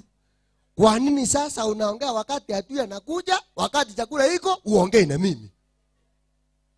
Kwa hiyo niwaambie wakina mama, mzee wako kama amekukosea kidogo, ongea naye kwa jina la Yesu. Kwa sababu yeye ndiye kichwa ya nyumbani. Wajane, kitu napenda wajane, ni wapenda sana. Wanaenda kulala, wanaomba kwanza, ndio mzee wao. Wanaenda safari, wanaomba kwanza, ndio mzee wao. watoto shule wanaomba kwanza ndio mzee wao. Wakitaka kufanya chochote wanaomba kwanza. Kwa hivyo ndugu zangu, familia zetu kama hakuna Mungu hakuna familia. Hata ni upiri hata 3 hours. Kama hakuna Mungu kwa familia yako hautaweza. Vijana, niwaambie story ya mwisho nimalize. Vijana sikiza. Vijana sikiza nikwambie. Siku waongeleza vijana. Siku moja kuna kijana mmoja alikuwa anaitwa Brenda. Sikia huyu Brenda wangu ndio yule. Brenda huyu alipata kijana wanaenda kufanya harusi na yeye anaitwa Moses. Sikia. Brenda alipata Moses. Wanaenda kufanya harusi naye. Kuna kijana mwingine alikuwa anahitaji Brenda. Alikuwa anaitwa Jomo.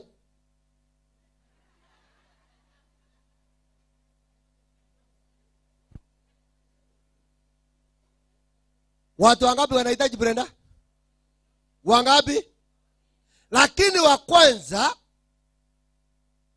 Moses wamekubaliana na Brenda. Jomo naye anataka Brenda. Vijana sikiza. Sasa Moses akaenda kwa Jomo, akamwambia nimepata Brenda. Ndiye atakuwa bibi yangu. Wewe nataka uwe best man wangu. Ona sasa vijana. Wewe nataka uwe nini? Best man wangu. Sasa Moses, Jomo alikuja akapata, kumbe Moses atachukua Brenda. Kweli kabisa hata mchukua. Nitatafuta njia waachane. Nitatafuta njia waachane. Jomo akaenda kwa Brenda. Akamwambia Brenda, si uliona Moses ananipenda sana? Si uliona Moses anichagua nienda kuwa msaidizi wake? Wewe Brenda, ninataka nikusaidie. Nikusaidie. Na usioenda kuongea, nataka nikusaidie. Jomo anataka Brenda. Anaenda kwa Brenda anamwambia, Brenda, nataka nikusaidie. Nikwambie kitu? Ndio. Huyu ambayo unayoita Moses unampenda? Ndio. Mtaenda kufanya harusi na yeye? Ndio. Kwa ukweli nataka nikuambie mimi, usikuje kunisema kwamba sikukuambia. Unaona huyu Moses ni mgonjwa. Ni mgonjwa. Hako na ukimwi, ni mgonjwa. Ukweli kabisa haki nikuambie Brenda. Huyu Moses ni nini? Sasa Moses akaambia, Jomo akaambia Brenda, Brenda sikia. Siku ya Jumatano, kama unataka kujua kama ni ukweli, Jumatano huyu Moses ataenda general awalipe pesa. Wakienda kupimwa waseme huyu Brenda ana ugonjwa. Huyu Moses ana nini? Ugonjwa. Sasa ni nani mgonjwa?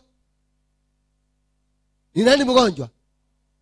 Moses. Ni nani mgonjwa? Nani amesema Moses ni mgonjwa? Anaambia nani? Brenda sasa amejua Moses ni mgonjwa. Sasa Brenda anaongoja siku ya Jumatano ifike. Aende kwa hospitali hapo general. Alimwambia ukienda general, usikae karibu, ukae mbali uangalie vile Moses anakuja. Sasa Jomo akaenda kwa Moses tena. Huyu ni Jomo. Kaenda kwa Moses. Mbia Moses, ulinichagua niwe msaidizi wako. Sita kimya mambo ambayo mnimesikia. Sita kimya. Unajua huyu Brenda naye ni mgonjwa. Ako na ukimwi. Ameleta haya maneno? Ni nani? Ni nani ameleta haya maneno? Choma ameambia Brenda Moses ni mgonjwa. Choma ameambia Moses Brenda ni nini? Sasa Choma ndio sio mgonjwa. Msionana? Choma ndio sio mgonjwa. Ni kitu gani Choma anatafuta? Anataka achukue Brenda. Unaona hesabu sasa? Akaambia Moses, Jumatano uende mlango ya general. Utaona Brenda akikuja kuenda kulipa pesa, asiambie kwamba ni mgonjwa. Wangapi ameambia Jumatano? Ni wangapi? Ameambia Brenda uende Jumatano uone vile Moses anakuja kwa mlango. Joma ameambia Moses aende kwa mlango aone vile Brenda anakuja. Wote wanakuja huko? Wangapi wanakuja? Wale ambao wanapendana. Wote wanakuja. Brenda anakuja kuona kama Moses anakuja. Moses anaenda kuona kama Brenda anakuja. Sasa ikafika Jumatano. Brenda ndio huyu. Yesu inakora. Brenda ndio huyu. Akaona Moses akikuja. Akasema, "Ni kweli. Ni kweli Moses amekuja kupeana pesa eti asisemwe ni mgonjwa. Kama nimemuona wacha nitoroke." Akaona Moses. Na Moses anakuja kuona kama Brenda anakuja. Na Moses aliona Brenda akikuja. Akasema, Brenda ndio huyu. Brenda alitoroka, Moses alitoroka. Wameacha nani katikati hapa? Nani amebaki katikati hapa? Brenda ametoroka, ameona Moses kuja kulipa pesa, asiseme kwamba hako na ugonjwa. Choma ameona Brenda akikuja kulipa pesa. Sasa mwenye amebaki katikati hapa ni nani? Choma. Choma akapigia Brenda. Uliona Moses? Ndio, nilimuona akikuja. Akapigia Moses. Moses, uliona Brenda? Ndio, niliona Brenda. Joma akasema sasa, si ukuje tufanye harusi na wewe? Mimi sina shida.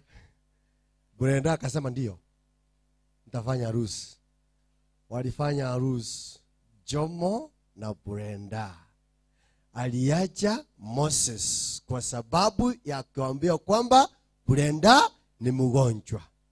Moses aliacha Brenda kwa sababu ya kuambiwa Brenda ni mgonjwa. Sasa Chomo amechukua Brenda. Miezi 2, miezi 3, miezi 4. Chomo walikutana na Brenda. Karibu kwa kijiji. Kauliza, wewe, ulikuja ukaolewa na nani?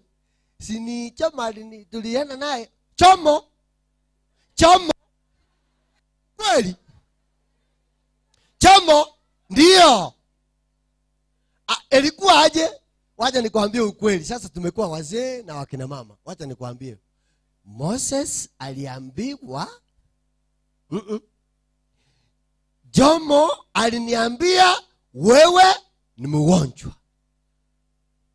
Chomo, wacha nikwambie basi. Huyu ni Brenda. Wacha nikwambie hata mimi. Chomo ndiye aliniambia wewe Moses ni mgonjwa. Nikaona nikaolewa. Kumbe na wewe ulikutanganya hivyo? Ndio. Moses akaenda nyumbani. Akasema sasa hao watu wawili wacha nifanye hesabu. Kama Jomo alichukua bibi yangu, hata kaa na yeye miaka yote. Wacha nifanye hesabu. Akaenda kwa nyumba akafanya hesabu, akafikiria nitafanya nini, lakini akaenda kwao, akajua room ambao wanalala. Akajua wanaenda hivi, wanaenda ndani. Kwa hii room ambao wanalala Jomo na Brenda, kuna tiriza hapo. Akaijua tiriza iko hapo. Kwa mlango napita hivi anaingia hivi kwa room. Ndio hapo. Sasa kane nyumbani. Akaanza kupiga hesabu. Tafanyaje huyu atoroke hapa? Tafanyaje? Akatafuta gunia. Sikia. Moses sasa anataka hawa wawili waachane. Akatafuta gunia. Akatafuta paka. kaweka ndani ya gunia. Tuko pamoja kweli? Mnanielewa kweli? Akaweka ndani ya gunia. Akangoja saa moja ndio hiyo. Saa 2 ndio hiyo. Saa 3 ndio hiyo. Akaweka baka kwa gunia. Akafika karibu na Tirisa. Amesikia wote wamelala.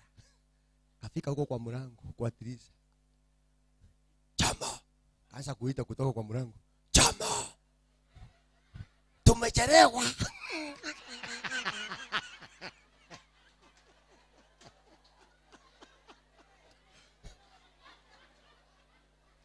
Chama.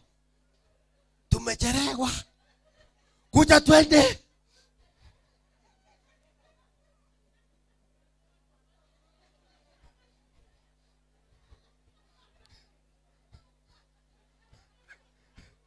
Sasa Brenda amesikia sauti.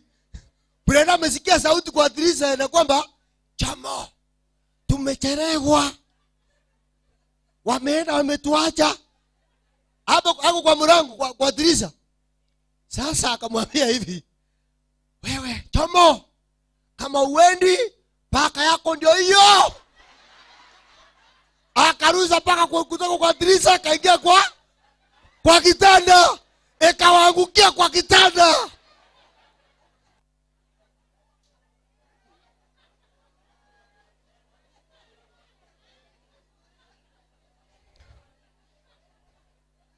Wasichana, kama unapata rafiki wacha kuambia watu wengine kwamba nimepata fulani, nimepata huyu.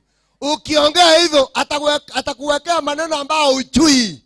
Atakuwekea maneno ambao kwenu amkuwa nayo maneno. Kwa hivyo bibi huyu wakaajana wote. Brenda akarudi nyumbani mwao na mzee akabaki peke yake. Jomba akasema, Moses akasema nimefaulu. Kwa nini unitanganya bibi yangu ukachukua na hutakaa na yeye? Kwa hivyo watoto wangu, my sisters and brothers, ukipata rafiki usiambie mtu kwamba nimepata rafiki. Endelea kwanza, kwa sababu kuna watu wengine hawakupendi. Watu wanafanya hesabu. Wakina mama wakongwe, sikiza niwaambie mwisho. Wakina mama wakongwe, wewe kama mimi ni mtoto wako wa mwisho, unipende na upende bibi yangu. Wewe kama mimi ni mtoto wangu wako wa mwisho, unipende na upende bibi yangu. Niwaambie, mama moja alikuwa anapenda mzee kijana yake. Hakuwa anapenda bibi yake. Mama mmoja alikuwa anapenda kijana yake. Hakuwa anapenda bibi. Sasa ikafika jioni, akapika chakula na kuku. Sasa anatafuta mtoto wake. Hiyo chakula iko kwa sahani. Anaenda kwa kijana yake. Anapisha. Nani yako kwa nyumba? Baada ya jioni. Wapi Uhuru? Uhuru wako wapi? Na huyo mama wako na chakula kwa mikono. Na maziwa wako kwa mkono. Halo? Wapi Uhuru? Na mama anamwambia Uhuru, si ametoka hapo nje. Muite na muhitaji hapa. Na huyo mama amekaa, ugali ndio hii ya wimbi. Nyama ndio hii, hako nayo kwa mkono. Wapi Uhuru? Mama anamwambia Uhuru ametoka hapo, mtafute. Sasa mama, bibi ya Uhuru, anaenda kutafuta Uhuru. Mtoto, umeitwa na mama. Umeitwa na mama yako. Sasa Uhuru anakimbia, anakuja na mtoto wangu. Kuna nyama nilinunua jana, sikumaliza, nikaweka hapa, kula kwanza. Sikumaliza, kula kwanza. Sasa huyu mama anaangalia vile huyu mzee anakula. Hakuita mtoto, anakula peke yake. Sasa nikuulize mama mkongwe, wewe vile unapelekea mtoto wako chakula, kijana yako, unaona umeleta amani kwa hiyo nyumba ama umeleta shida? Umeleta nini? Sasa kuanzia siku huyu kijana hakukula kwa hiyo nyumba. Huyu bibi yake anamwambia, wewe mtoto aenda kwa mama. Wewe mtoto aenda kwa mama, aenda kule kwa mama. Kwa sababu mimi siwezi pika chakula uweze kula kwa mama, aenda kwa mama. Leta watoto wangu. Mimi wale ambao mko na wazazi, enda mkule kwa wazazi wenu. Na mimi watoto wangu kuja tukule. Kwa hivyo nawaambia Mungu awabariki kwa jina la Yesu. Kwa hivyo akina mama, usione mtoto wako ni mzuri kuliko yule ambaye ameoa. Uwajue kwamba wote ni watoto wako. Mubarikiwe kwa jina la Yesu. Haleluya. Tuombe.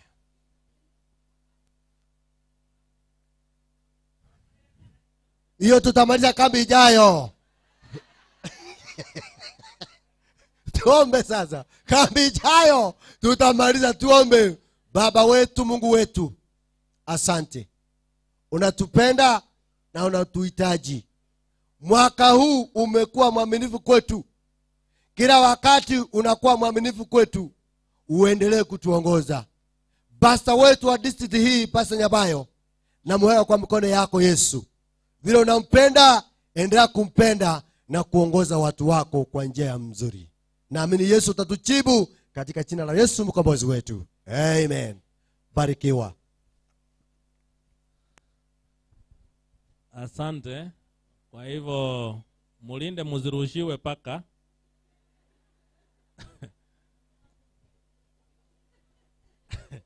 Choristers.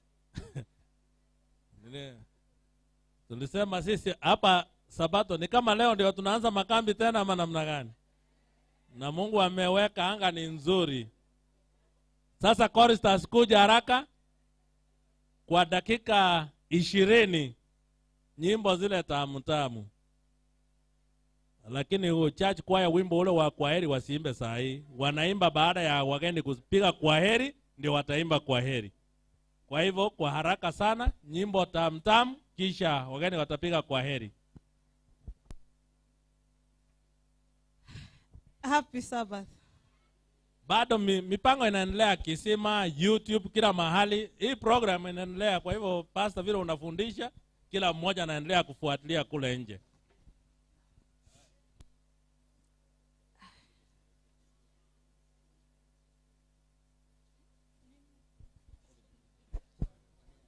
Jana pastor alikuwa anaoga na Hapik. Nakumbuka story ya Hapik. Sasa leo hiyo ni kali. Kemoni kiao.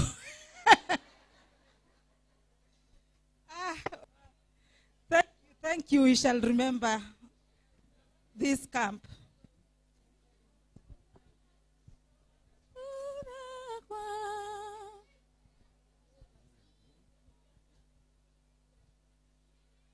Church choir ikijipanga hapa, kuna wimbo mlikuwa requested muimbe wa set piece. Ilikuwa 233 Ekegusi. Tunaimba furaha kwa ulimwengu, Yesu anakuja. Furaha kwa ulimwengu. Tutawimba kwa furaha because uko na tumaini.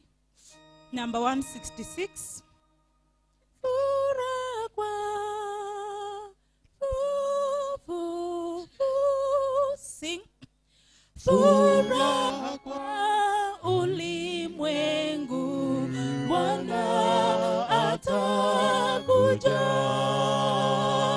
Kila moyo umpoke. Viumbe imbeni, viumbe imbeni, viumbe vyote imbeni.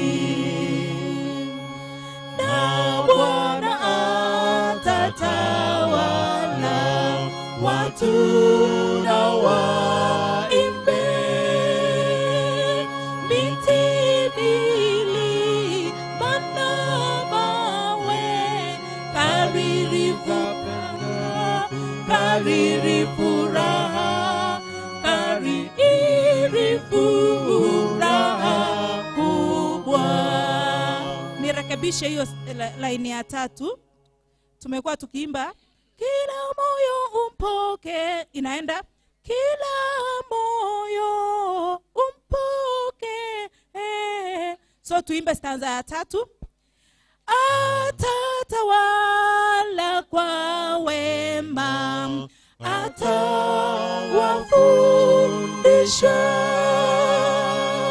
mataifa haki yake. Ajabu za pendo, ajabu za pendo, ajabu za pendo lake.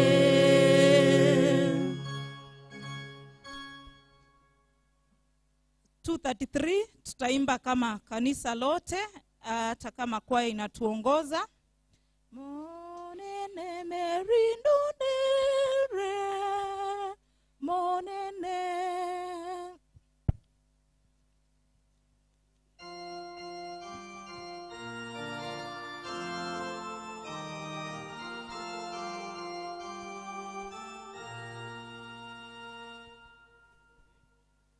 Monene merindo nere, nige kogusa mono. Mare aigoro amamire, oigamobore ange. Okirete togosira, ngaki orarare. Kera etage kage kogosa, ototime kanyancha. Me onem merindom binyiwe, morembe, neva endamamuye nyancha. Gose virecha, gose monto onde, macheta gomero guato, aso monene wenya janese are. Napingero koganya kane, morembe, morembe, napingero koganya kane, morembe. Yesu boba wasirire, morindo kanyekire.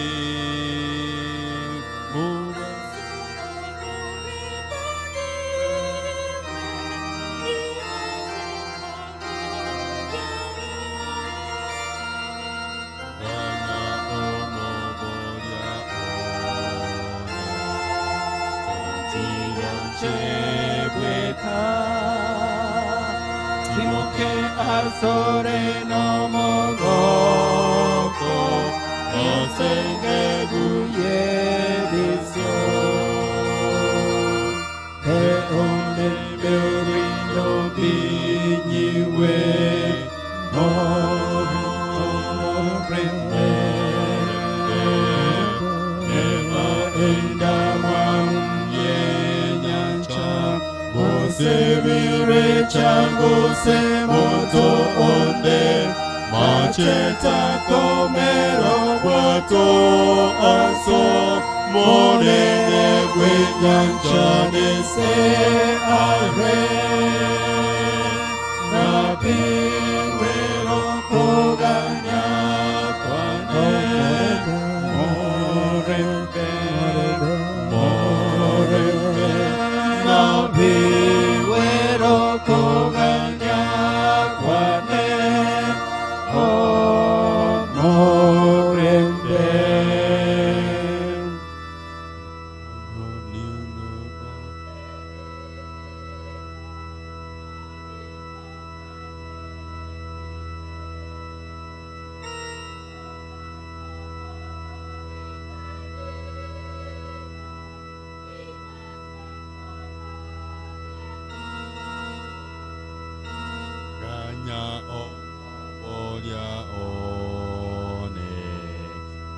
Tigacheweka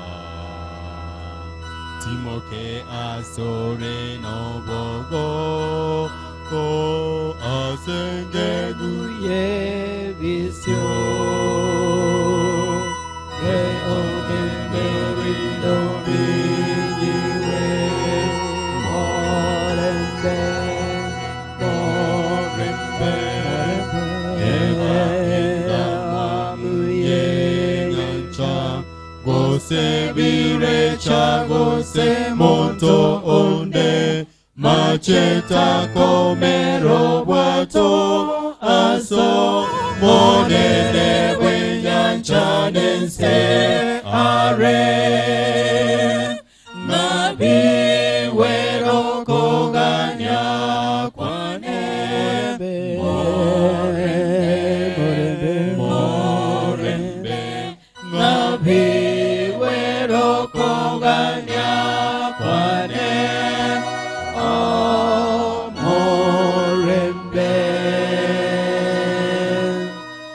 Amen. Sawa, baadaye mtakuja mass choir. Mass choir, mtatafuta wimbo mtaimba mass choir. Present truth.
Chagueni hivi leo mtakayemtumikia, ombani miungu ile ambayo baba zenu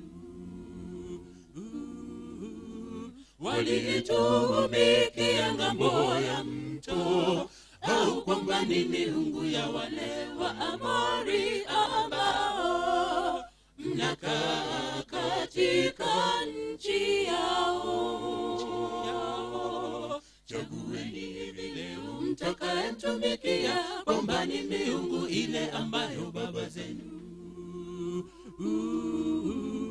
waliitumikia ng'ambo ya mto, au kwamba ni miungu ya wale wa Amori ambao mnakaa katika nchi yao. Lakini mimi nasema, mimi na nyumba yangu tutamtumikia Bwana. Lakini mimi na nyumba yangu tutamtumikia Bwana. Lakini mimi nasema, mimi na nyumba yangu tutamtumikia Bwana. Lakini mimi na nyumba yangu tutamtumikia Bwana. Lakini mimi nasema, mimi na nyumba yangu tutamtumikia Bwana. Lakini mimi na nyumba yangu tutamtumikia Bwana. Japo kuna upinzani tunapojenga ukuta wa mienendo yetu na roho ya unabii ambayo viongozi wamekanyaga, na kuiga mienendo ya wale wa dunia, na giza limefunika imani ya Yesu, ya Yesu. Japo kuna upinzani tunapojenga ukuta wa mienendo yetu na roho ya unabii ambayo viongozi wamekanyaga na kuiga mienendo ya wale wa dunia, na giza limefunika imani ya Yesu, ya Yesu.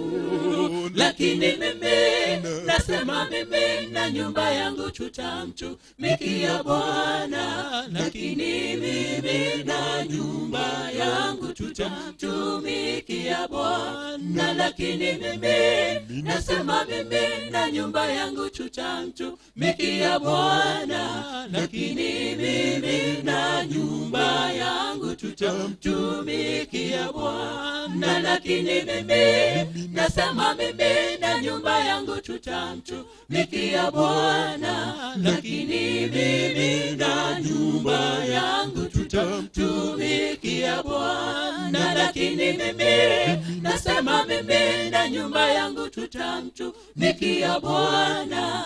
Lakini mimi na nyumba yangu tutamtumikia Bwana. Lakini mimi nasema, mimi na nyumba yangu tutamtumikia Bwana. Lakini mimi na nyumba yangu tutamtumikia Bwana. Lakini mimi nasema, mimi na nyumba yangu tutamtumikia Bwana. Lakini mimi na nyumba yangu tutamtumikia Bwana.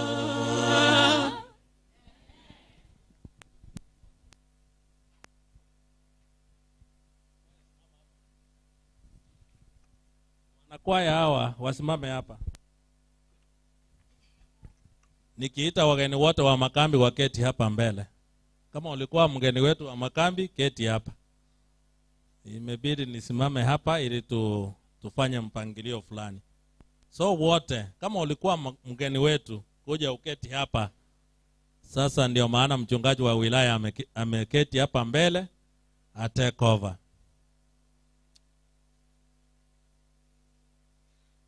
Haya, kwaya ya Suneka Central nanyi simama.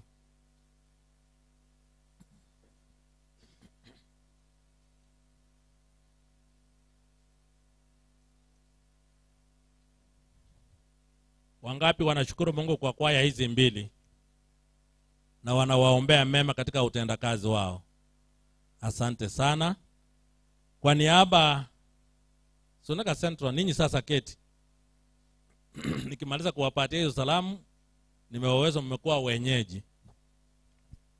Kwa niaba ya kwaya hii ambao ilikuwa guest kwaya yetu, tungependa kuwashukuru sana. Na ningependa mmoja wao atoe remark ya kutuaga. Hivyo nimeanza sherehe ya kuaga. Na sina formula. Formula ni hii, nimeanza kutumia tu. Nani yule kiongozi yako wapi? Bwana na binti za mfalme na wasalimu wote hamjambo. God is good all the time. Tunashukuru Mungu kwa wakati huu na hasa kwa makambi ambayo yanakamilika leo, na tunashukuru maana Mungu ametuwezesha tumekamilisha kambi yetu vyema. So jambo moja ningependa kusema ni kwamba sisi kama kwaya tumeona mkono wa Bwana katika makambi ya mwaka huu. Sijui kama nyinyi mmeona mkono wa Bwana. Kuna mmoja wetu ako katikati yetu hapo, na yeye anaweza simama atupungie mkono. Steve, just rise as you wave so that tukimaliza kutoka hapa iwe tumemaliza pamoja. Happy day. Happy Sabbath. Thank you so much. Na hapa penye tulikuja, mmoja wetu ndiye anashiriki katika kanisa hili. Alitupa mwaliko last year and I think it could be like 2 years ago, lakini haikuwezekana tuweze kufika mwaka uliopita. Lakini kwa mapenzi ya Mungu imewezekana tumefika mwaka huu, na tungependa ya kwamba mzidi kutuombea ili tunapohubiri hili neno kupitia kwa nyimbo, jina la Bwana lipate kutukuzwa. Kwa hivyo hawa wanakwaya wote kwa jumla tuko wanakwaya 23. We are 23 of us. Lakini ukihesabu hapa wanafika nusu ya hiyo idadi. Kwa hivyo kuna wengine ambao hawakuweza kujumuika nasi kwa sababu ya sababu zingine ambazo hazikuepukika, lakini bado hili ni kanisa letu.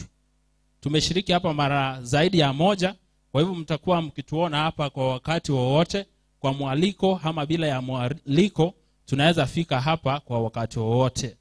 Kwa hivyo Mungu na azidi kuwaongoza na zaidi ya yote awe pamoja nanyi. Sisi tukiwaaga kesho, si mtatupa salamu tupeleke kwa hawa hawana wazazi by the way, hawana wazazi. All they are independent candidates to heaven. Hawaendi mbinguni na wazazi wao. So wakienda makwao mtawapea salamu. Asante sana. Haya, tutakutana tena. Asante, tutawapatia salamu baadaye. Sasa mketi. Na muandae wimbo wa kukata na shoka ule wa mwisho wa kwaheri baada ya kukamilisha program hii. Sawa.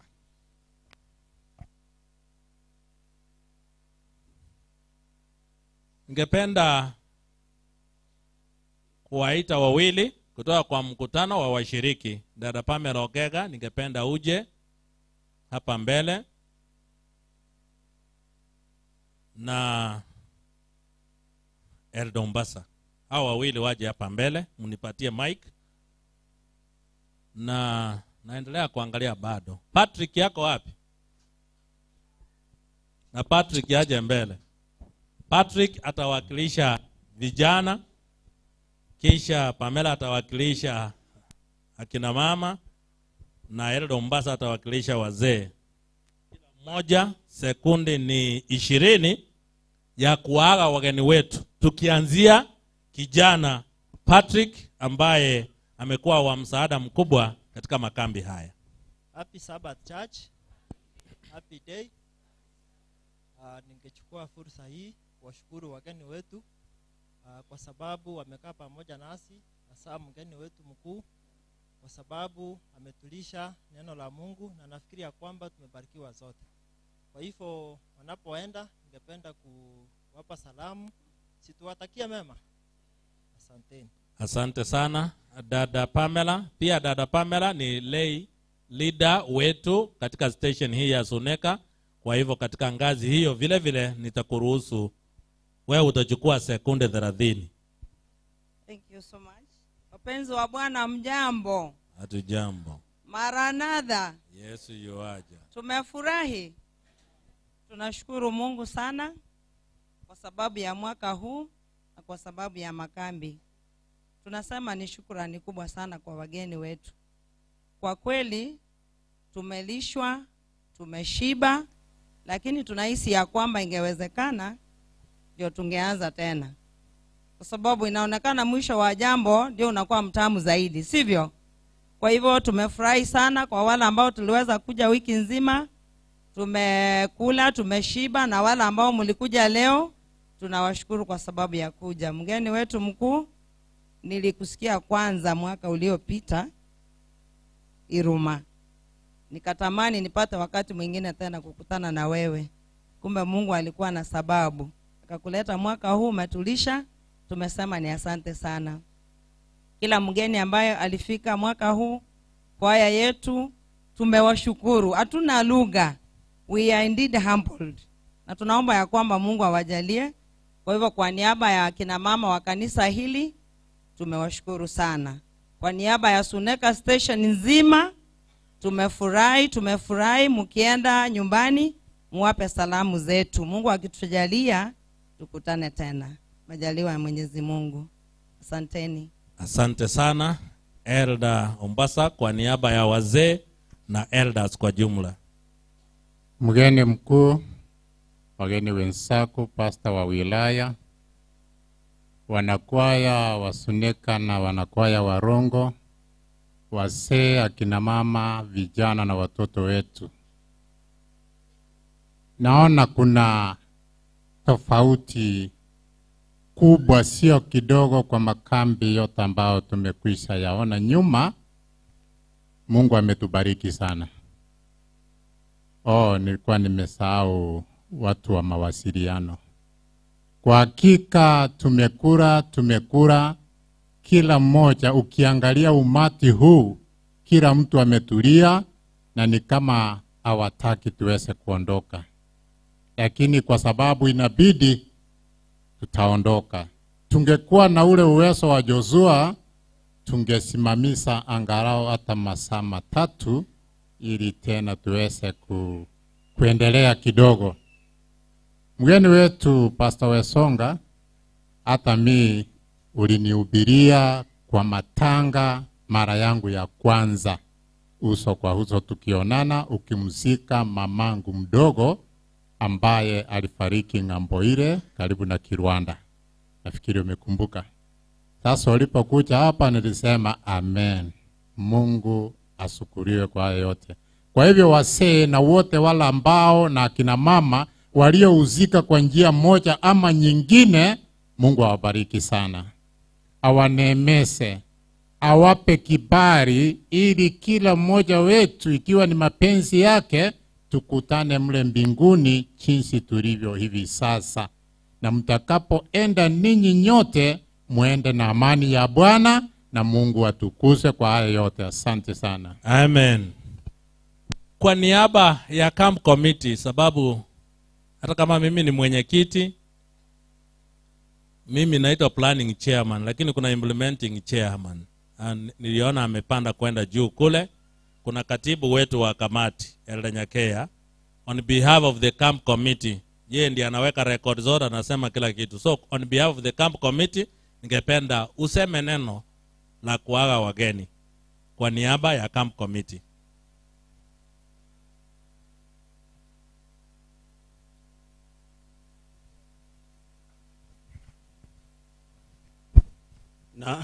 Nashukuru sana kwa nafasi hii. Nizungumze kwa niaba ya kamati ya makambi. Langu ni kuwarudishieni shukrani, na hasa wageni wetu wa makambi mwaka huu, kwa sababu tumekuwa nanyi bila tatizo lolote. Na watu wetu ambao tumealika hapa, Kisima na Our Communication, wanakava mambo ya makambi. Mungu pia wabariki mnapoendelea na kazi hii. Washiriki wote, tunashukuru sana kwa kukubali kuwa mwaka huu tutakula pamoja, tutakunywa pamoja. Hamkuacha chakula kiwe hapa. Watoto wetu pia nawashukuru sana kwa ajili ya kazi nzuri ambayo mmefanya juma lote hili, na hata leo tumeona kazi yenu nzuri na walimu wenu. Kwa jumla ninyi nyote Mungu awabariki, na hata ikiwezekana tukutane makambi ya mwaka ujao tena tuweze kuendelea tunapomsubiri Yesu mara ya pili. Asante sana. Mimi tu ningependa kuwakumbusha kwamba wageni wetu wanaondoka kesho asubuhi. Mgeni mkuu anaondoka kesho asubuhi kwenda Sirale. Kwaya inaondoka asubuhi. Mgeni wa vitabu vile vile ataondoka asubuhi. Kuna wengine hapa wataondoka saa hii tukimaliza. Kama uko na zawadi ungependa mgeni apate, kesho isipite saa 1 kabla ya kuifikisha hapa. Iwe ni chakula, iwe ndizi, iwe ni miwa, iwe ni mahindi, iwe ni asali, chochote unachotaka kutoa kama zawadi ya mgeni. Tuko pamoja. Saa 1 kamili tafadhali umefikisha, kwa maana kufikia saa 2 watakuwa wameondoka. Na nitangaza kwamba kamati ya makambi tunakutana saa 12:30 kamili ya asubuhi kuaga wageni wetu. Kwa hivyo kama unapatikana katika kamati ya makambi saa 12:30 kamili uwe umefika hapa.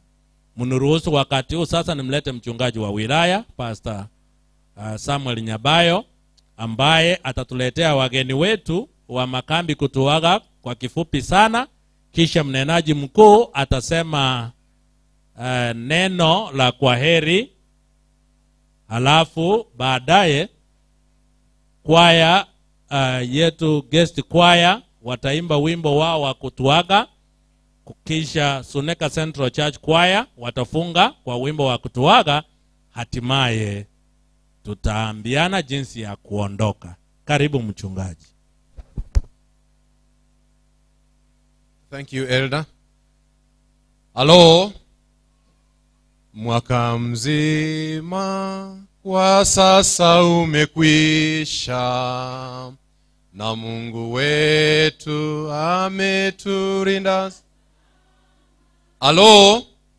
Hiyo wimbo from last camp meeting up to this camp meeting, God has led us this far. And then how from now, wakati pastor atamaliza, tutakuwa tumemaliza mwaka mzima. So can we sing that song?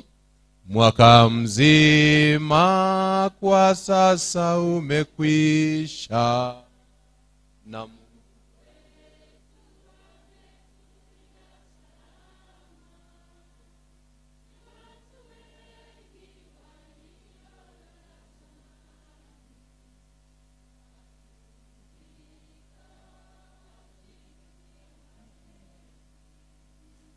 Wai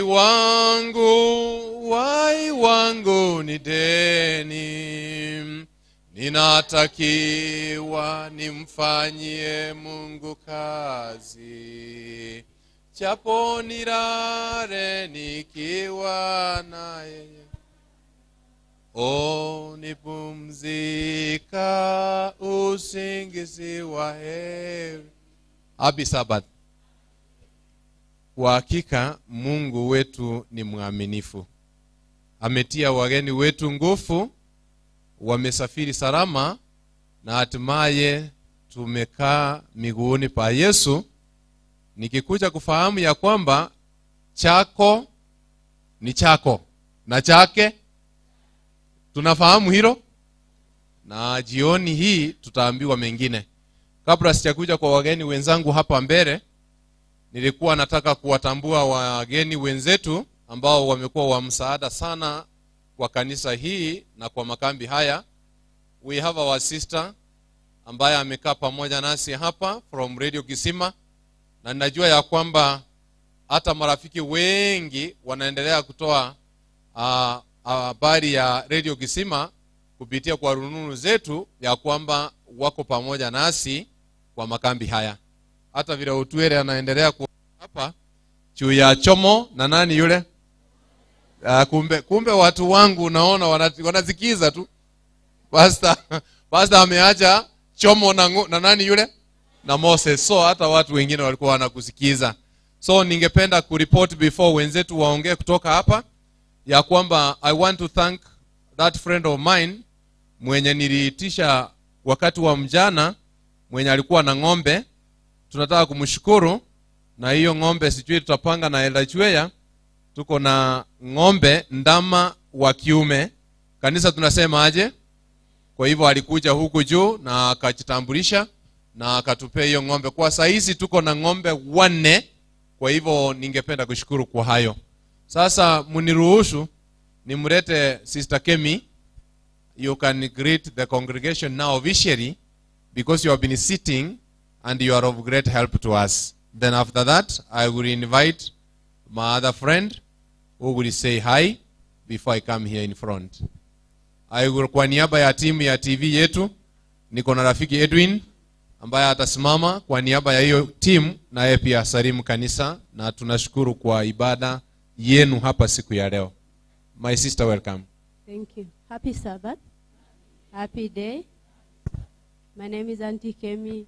We came late because of Shetani, but we thank God tulifika. Everything that is good, Shetani wapendi.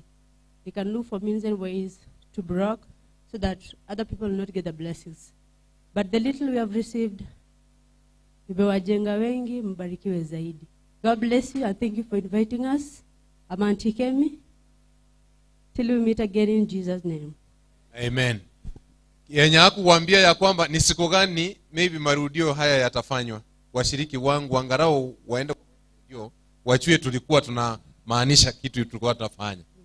Utawafahamisha tu. Nikikuona na kuona studio hapa. Alright. Thank you. Program ya watu hii I think itakuwa kesho on air as from saa 3 tutakuwa tunaicheza, and then the sermon and other program like family life ilikuwa tamu because nilikuwa hapa ikiran. Tutakuwa tunaicheza on a Tuesday, family life on a Tuesday. If at all not have any committee, but if you'll have one, then I'll communicate through Isaac, then I tell you what we're gonna repeat it. Okay. Thank you. Thank you so much. God bless you. And thank you so much for having time for us. Edwin, on behalf, hii team mumeona hapa, hii ilikuwa ni radio na hii ingine ni TV, na ninaona wenzetu hapa wako na link, na these proceedings zimekuwa recorded na siko on here. Kwa hivyo ukipata link unaenda YouTube, kama uko na wifi wewe andika Suneka Camp 2022. I want to believe everything will be there for you. Na wale ambao wamefanya haya yote kutendeka ni hawa wenzangu hapa. Na unajua wakati ule nilikuwa tunaenda for lunch elder, we were having several viewers. So because he's here, he can also confirm how many people have received these messages this hour. Edwin, welcome. Happy Sabbath. Happy day. Kwa majina naitwa Edwin, nafanya kazi na AGR ama Abagusi Global Radio. Tunapatikana pale Kisii Hema Building, first floor. Kwa hivyo nimefurahia zaidi. Tulikuwa hapa mwaka 2020, mwaka 2021, bado sasa hivi mwaka 2022 kwenye kambi ya mwaka huu bado tumeshiriki pamoja. Kuna watu wengi walikuwa wanaangalia pale, kuna jumbe zilikuwa pale lakini hamkupata muda wa kuzisoma. Kuna wale walikuwa na maombi pengine, lakini pengine watabarikiwa pengine wakizipitia. Na haya yote yalikuwa pale Facebook Live, yalikuwa pale YouTube Live. Kama ulikuwa na link, hata kama hukuwa na link bado unaweza ingia pale YouTube, unaweza search Suneka Camp Meeting 2022, utayapata live.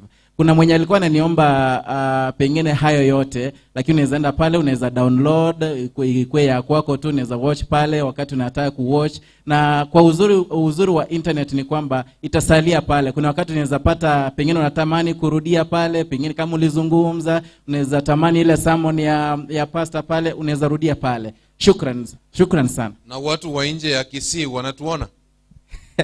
Uzuri wa internet unajua hatuna limited audience, na kuanga kila mahali. Kuna watu walikuwa kutoka States, kuna watu walikuwa kutoka Qatar, Saudia, kote tu. Naam. Thank you so much. Ni wangapi ambao wanashukuru marafiki zetu kwa kuungana pamoja nasi? By the way, we confirmed by that time over 2,000 viewers were watching live from this place. So we want to thank this team, na ninajua ya kwamba bado kuna wengine ambao wameingia wanaendelea, and I want to thank God for that. So nikifika hapa mbele niko na dada yetu ambaye amekuwa kwa sehemu ya vijana na amefanya sehemu ya maana sana. Ningependa naye pia awasalimu, aseme jambo moja tu na aketi. You are the Yesu mfalme, you are the mwenye fahari, Yesu yu ada enzini karibu, Yesu ude. Iwapo Yesu angekuja leo, wangapi tungeenda mbinguni? Pastor, umesikia vile wamesema? Leo peke yake, asije kesho. Ningependa kuambia jambo moja tu, na linasema hivi: the righteousness in which we are justified is imputed. The righteousness in which we are sanctified is imparted. Umenipata paka hapo? Ama kizungu kimekuwa kingi?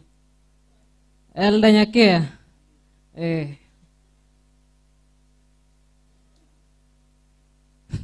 Mpatie Mike atufanyie translation tumalize haraka.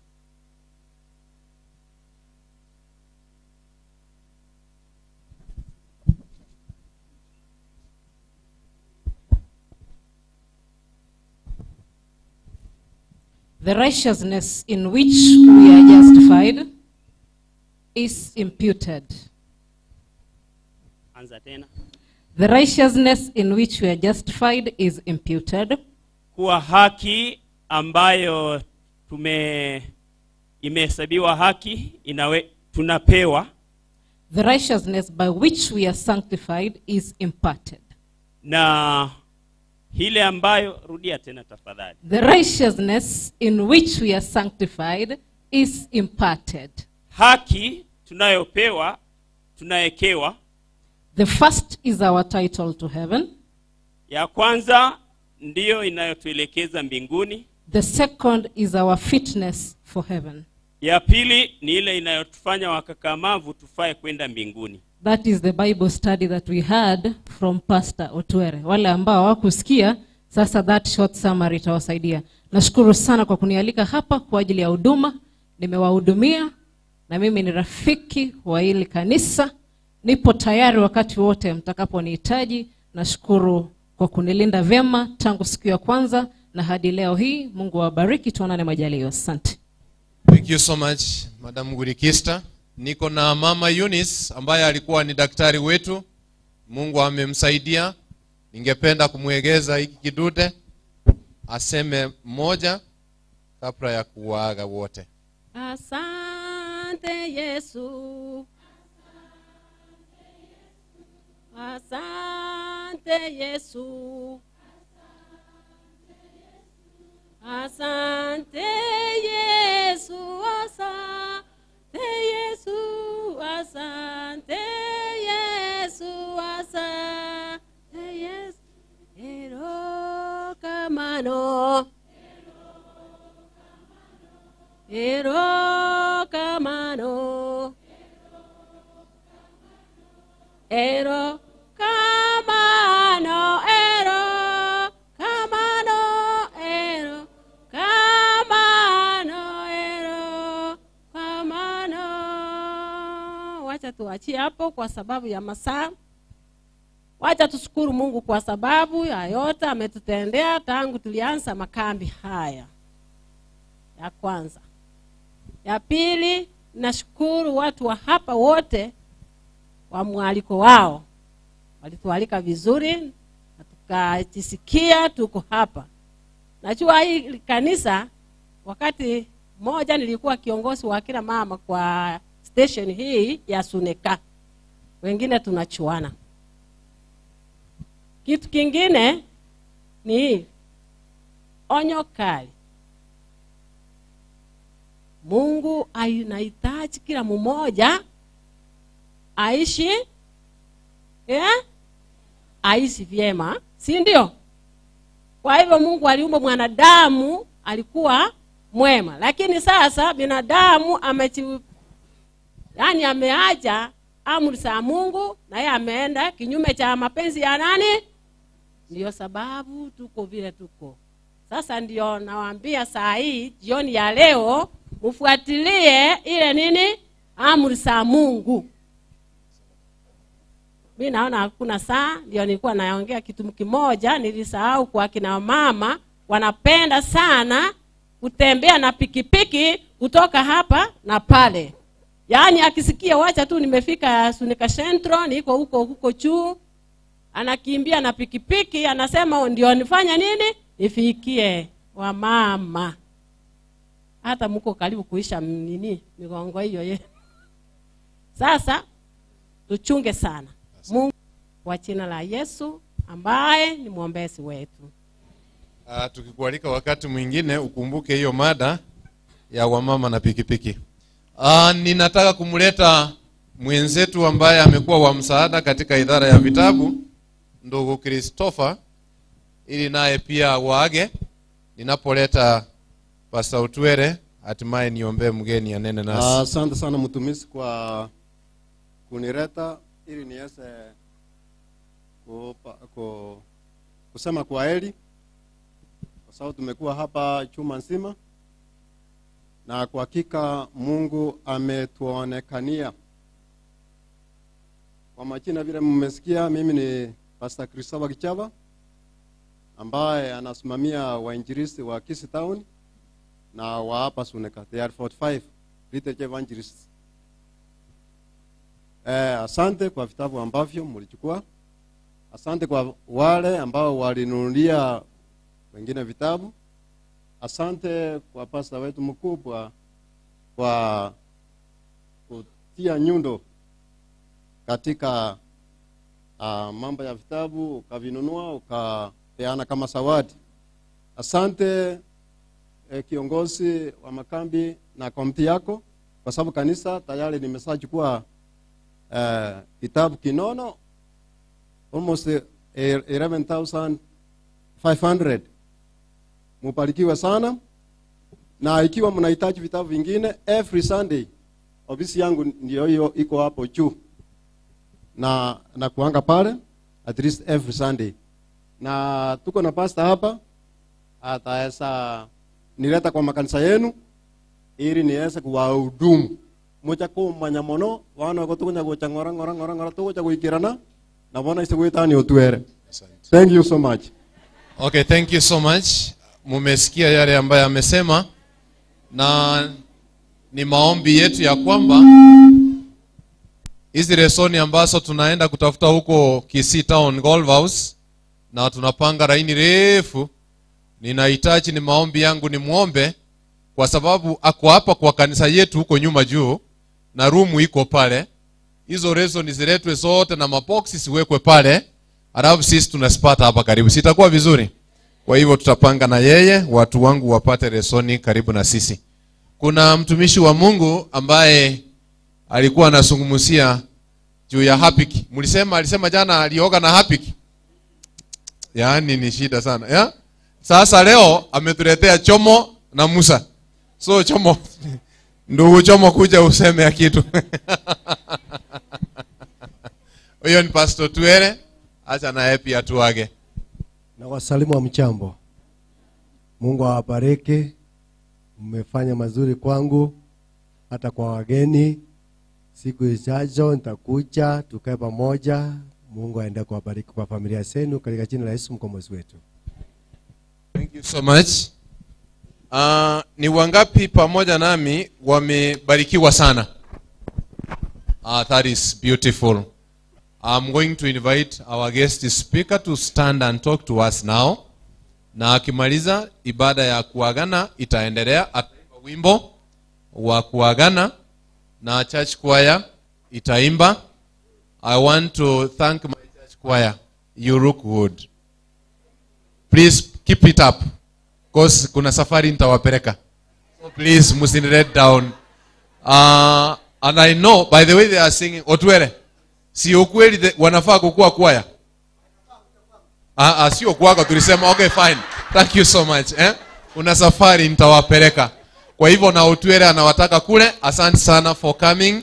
You have been our guest choir and for sure you can make it. Na mmeenda international, so still nitaendelea kuwapeleka sasa. Our choir, guest choir yenye elder aliwatambua hapa. We are so much indebted to thank you for all that you have done for us throughout this week. May the good Lord keep you safe as you go back home. Sasa kuna committee. Ile committee, please, wherever you are. Hebu msimame. Camp committee, wherever you are. My members, wherever you are, please. Yes, there they are. Ndio hao wamesimama. Ndio hao wamesimama. Ninataka mpungie congregation mkono. Ndio hao wapungie mkono. Hii kazi yote vile inaendelea hivi, niko mbele yao na wao wako nyuma yangu, wamefanya kazi njema sana. So the committee, congratulations, God bless you. Next year kama tutakuwa hai na tutafika pale, we need to move higher than this now. Tukue na ingine moja tena nzuri sana. Kwa hivyo chairman ambaye amekuwa kwa hicho kikundi, naye pia ningemuomba asimame, ambaye ni ndugu Chweya. Unajua sometimes you can appreciate people hata yeye anajisahau. So ni vizuri nami pia ni appreciate my chairman. Ndio huyo Ella Chweya, he has been running up and down. Nataka naye pia wasalimu on a special way. Ndio huyo, Salim chairman. I think ameleta chakula, mumekula, na hata alikuwa anatoka kwangu. Walikuja na Pastor Wesonga mpaka kwangu kule Musocho. After doing prayers in the house wakaondoka. Kesho yake elder ananiambia, pastor, nilipofika nyumbani wakora walikuja wakafunja gari langu wakachukua petri. Najua sometimes when we are working for God, I have come to discover the devil is not happy. Yeah. And still this is not our home. In a little while, he who was to come, who is our Lord and who is our Father, he will come. So we shall see him face to face. Now up to that far, if I have not forgotten, amongst us here, nimeona tumetambua our station leader. Niko na kiongozi wangu ambaye ananisaidia na anatoka katika kanisa hili, Elda Nyabuwari. Sicha kuona mahali huyo Elda yuko, naye pia ningemtambua wakati huu. Kama hujaona pastor, ndio huyo mzee. Napenda naye pia wasalimu, maana yuko miongoni mwetu hapa. Ndio huyo anawasalimia. Thank you so much, Elder. So kufikia hapo, allow me to pray. Then I will invite our guest speaker, who will in turn come talk to us as a parting shot, na itakuwa ndio farewell party. Ni wangapi ambao mmebarikiwa sana na mtumishi wa Mungu? Elder Chweya, thank you so much. Niko na maombi ya watu karibu 3. Lakini msinione vibaya. Hata ninawapenda sana. Unajua ulikuwa unakuja kwangu, unaniambia unataka Wesonga akuje kwa nyumba yako, na hata umuandalie chakula. Wengine wawili niliwakataza, msije mkaona ya kwamba pastor wapendi. Ni kwa sababu ya ile kazi Wesonga amepewa hapa. Unajua tukimleta kwako, huenda ikawa wengine wakauliza mbona sisi hamkuwaleta kwetu. Wakati mwafaka itakapofika, munisamee kwa hilo. Basi wakati wake utakapofika atakuja na atafika nyumbani mwetu. Mungu awabariki kwa kusikiza hayo.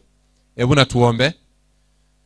Baba wetu wa mbinguni, tunatoa shukrani nyingi sana na tele kutoka kwa roho zetu. Sisi ni watoto wako, nawe ni Bwana wetu na ni Mungu wetu, mwokozi wa maisha yetu. Umenena pamoja nasi juma mzima, na hata wakati huu tunahitaji unene pamoja nasi. Asante kwa wageni ambao ulichagua kwa waweka kando kwa ajili ya chuma hili, na ni hakika umewatia nguvu na wamemaliza safari yao ya makambi salama. Tunakushukuru kwa sababu ya hayo. Asante kwa washiriki ambao wamekuwa watulivu tangia asubuhi tulipokuwa tunakuabudu kwa Sabato. Na wakati huu tunahitaji mgeni wetu asimame, ndugu Nehemaya, atakapokuwa kinena mambo yake ya mwisho. Tunaomba ya kwamba yawe ya manufaa katika maisha yetu. Tunapoongojea wakati huu kinena nasi kupitia kwake, na hatimaye tuingie kwa maombi na nyimbo za mwisho, uwe pamoja nasi hadi hitimisho ya kila kitu. Ni katika jina la Yesu tumeomba na kuamini. Amen. Ni wangapi pamoja nami tunamkaribisha mnenaji? Thank you so much, Pastor. Welcome.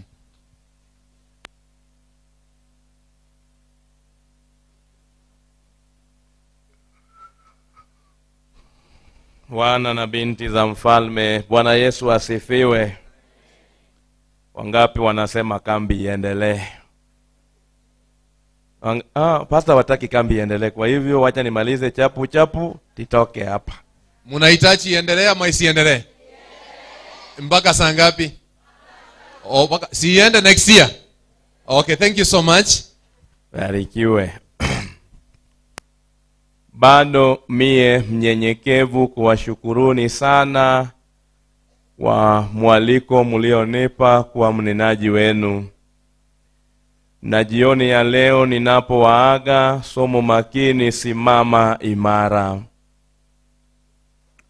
Ninapowaaga jioni ya leo, ninawaaga na somo kisemacho simama imara. Wafilipi 4 na mstari wa 1. Nimefurahia kuwa nanyi, na bado mimi ni mnyenyekevu kutumika na Otwere, Wilkista, Mama Eunice, Elder Christopher na Pastor Christopher Omonene Agostesenia. Waimbaji, nimefurahi kuwa nanyi sana, endeleeni kufanya kazi ya Mungu. Wale ambao niliongelea nao asubuhi wakaona nimewakwaza, ndiyo haki yake. Vya shetani mwachie shetani, vya Mungu vaeni.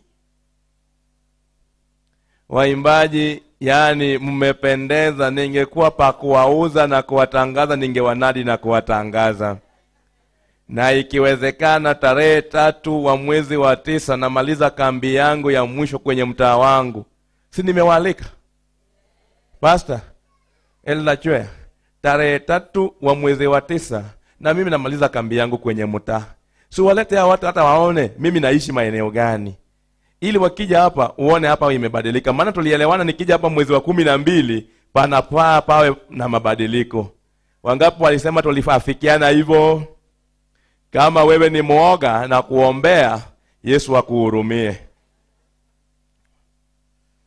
Nimefurahi na kazi yenu, jipeni moyo. Jioni ya leo kubali tuingie kwenye somo kisemacho simama imara. Ni wewe Mkristo kusimama imara kwa ajili ya Kristo katika ulimwengu wa leo. Ni mimi kama Mkristo kusimama imara kama mtumishi wa Mungu ili ulimwengu usadiki kwamba tunaye Mungu. Msomaji twende. Basi ndugu zangu. Basi ndugu zangu wa Suneka. Wapendwa wangu. Wapendwa wangu. Ninawaonea shauku. Dada siungekaa tu. Dada siungekaa tu. Kwani unaenda wapi? Ambapo hatujawahi kwenda. Twende msomaji. Basi ndugu zangu. Basi ndugu zangu. Wapendwa wangu. Wapendwa wangu. Ninawaonea shauku. Ninawaonea shauku. Furaha yangu. Furaha yangu. Na taji yangu. Na taji yangu. Hivyo simameni imara. Hivyo simameni imara. Katika Bwana. Katika Bwana. Wapenzi wangu. Wapenzi wangu. Furaha yangu kama mchungaji Nehemia Mbani ni kusikia Suneka wote wamesimama imara katika Bwana. Mara nyingi tumesimama imara kwa vitu ambavyo vina thamani vya muda mfupi. Wengine wetu hapa wamesimama imara kwenye biashara zao, hawataki kelele. Wengine kwenye ndoa zao, wengine kwenye elimu zao. Jinsi ulivyosimama imara katika kutafuta mema ya dunia hii ya muda mchache, na vivyo hivyo mpendwa, simama imara katika kumjua Kristo. Kama Mkristo anayetangaza ujio wa Yesu mara ya pili, je, unapojiangalia na kupiga tathmini hivi, waona kama umesimama imara? Wewe unayetangaza Yesu anarudi, umesimamaje katika kipindi hiki cha giza ambapo ulimwengu wote wanatamani Yesu arudi atupeleke mapumzikoni? Furaha yangu, furaha ya Pastor Nyabayo, furaha ya Pastor Otwere na waneneji waliokuja hapa na akina Chwea, furaha ya wote ni kwamba hatimaye Yesu aseme, kwa kweli watu wangu wa Suneka na wao nao nisikiliza toka hapa na maeneo wamesimama imara katika kazi, katika maisha, katika menendo ya Ukristo kiujumla.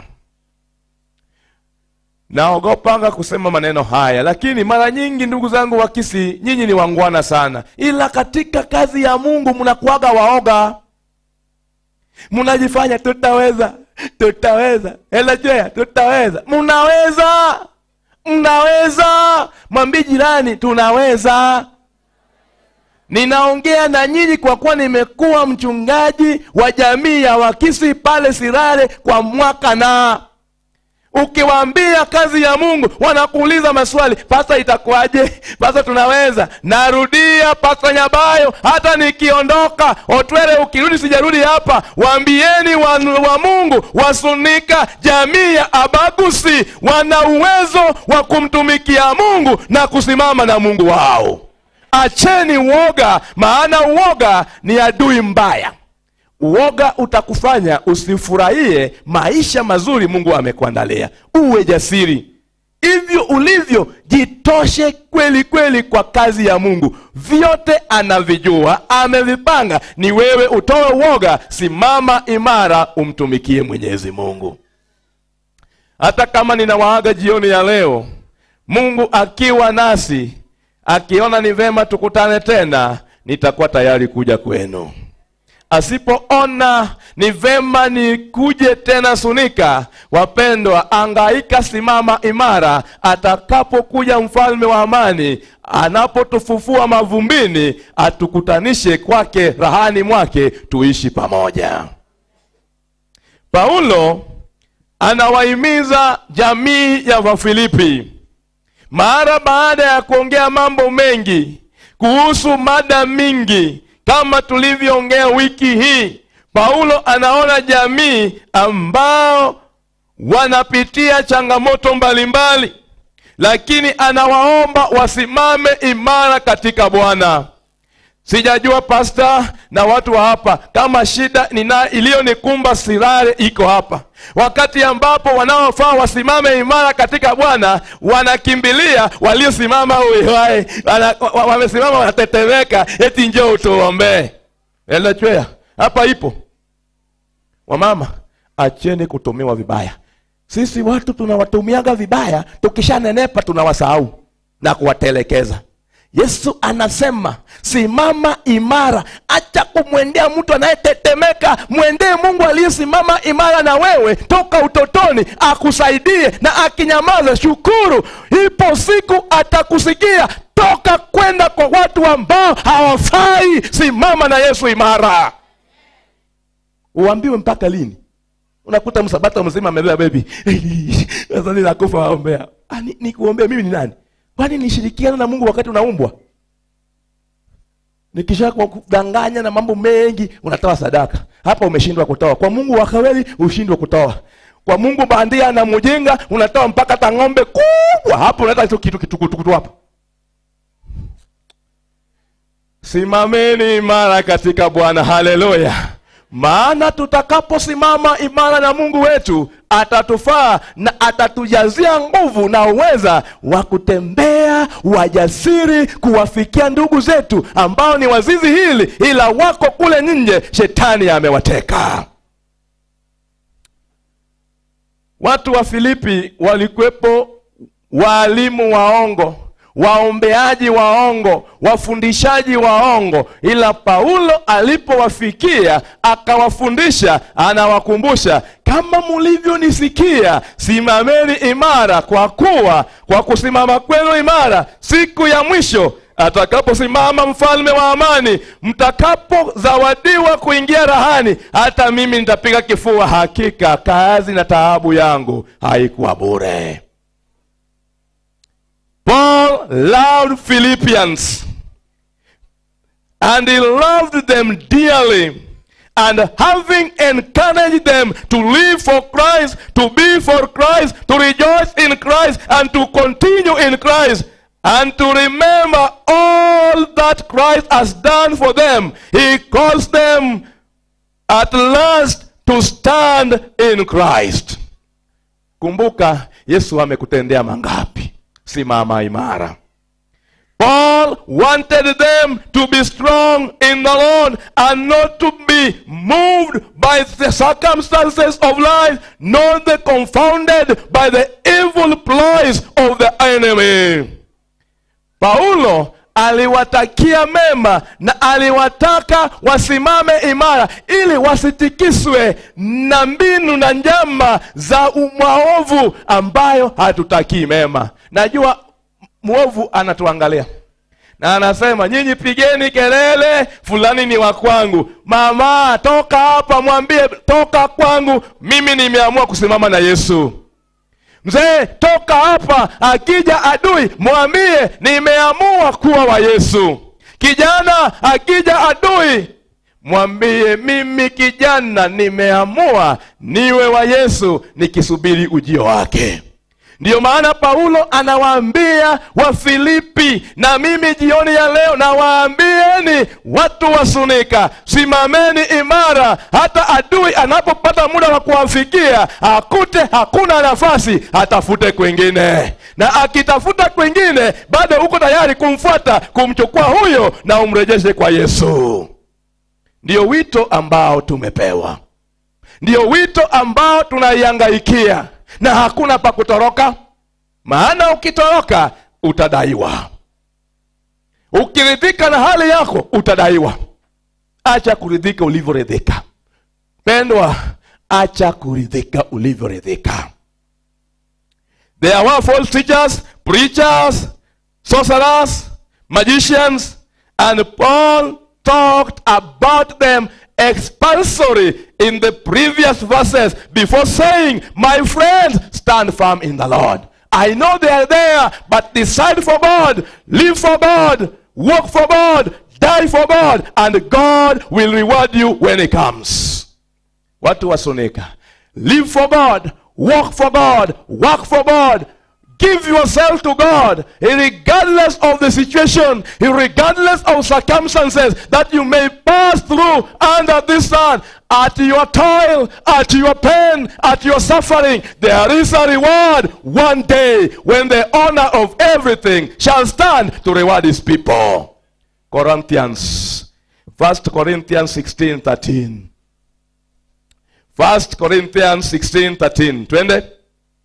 There is a reward, a greater reward to all who love God, to all who suffer for God, to all who make a sure decision that it is God and God alone. Even though I'm tried, even though I'm burning, even though I'm doing and passing through all this, it is God, for I have decided. I have decided to follow Jesus. I have decided to follow Jesus. I have decided to follow Jesus. No turning back. No turning back. No turning back. Abigail ananiangusha. Huyu dada Abigail alizaliwa wapi? Even they do what, Abigail? Where is you? I have decided to follow Jesus. I have decided to follow Jesus. I have decided to follow Jesus. No turning back. No turning back. No turning back. No turning back. Still I will follow. Though no one joins me, still I will follow. Though no one joins me, still I will follow. No turning back. No turning back. No turning back. No turning. Soma fungu. Kesheni. Kesheni. Simameni imara katika Simameni imara katika Bwana. Fanyeni kiume. Fanyeni kiume. Mkawe hodari. Mkawe hodari. Mungu awabariki wana Suneka. Isimameni imara. Simameni imara wapendwa. Na mwisho wa siku mfalme wa amani atawakumbuka. Wimbo wangu wa mwisho huu ninapoimba, kama hutaniletea zawadi kesho na unayo hapa, tembea ulete saa hizi. Leta zawadi yangu sasa kama hutaniona asubuhi. Maana ukienda hautarudi. Asimama sasa. Wakristo tufanye kazi, tutangaze Injili, tusingoje tena kesho, hatujui yajayo. Simameni, simameni, tangazeni, tangazeni neno lake Bwana kwa walimwengu. Mavunoni mengi, wavunaji ni wachache. Simameni, tutangaze neno kwa walimwengu. Wakristo tufanye kazi, tutangaze Injili, tusingoje tena kesho, hatujui yajayo. Simameni, simameni, tangazeni, tangazeni neno lake Bwana kwa walimwengu. Mavunoni mengi, wavunaji ni wachache. Simameni, tutangaze neno kwa walimwengu. Simama tangaza, tangaza injili, angaza walio gizani. Milimani panda, mabondeni shuka, watu wa kusubiri sana. Simama tangaza, tangaza injili kwa wote waaminio wabatizwe. Simama tangaza, tangaza injili, angaza walio gizani. Milimani panda, mabondeni shuka, angaza kusubiri sana. Simama tangaza, tangaza nuru kwa wote waaminio wabatizwe.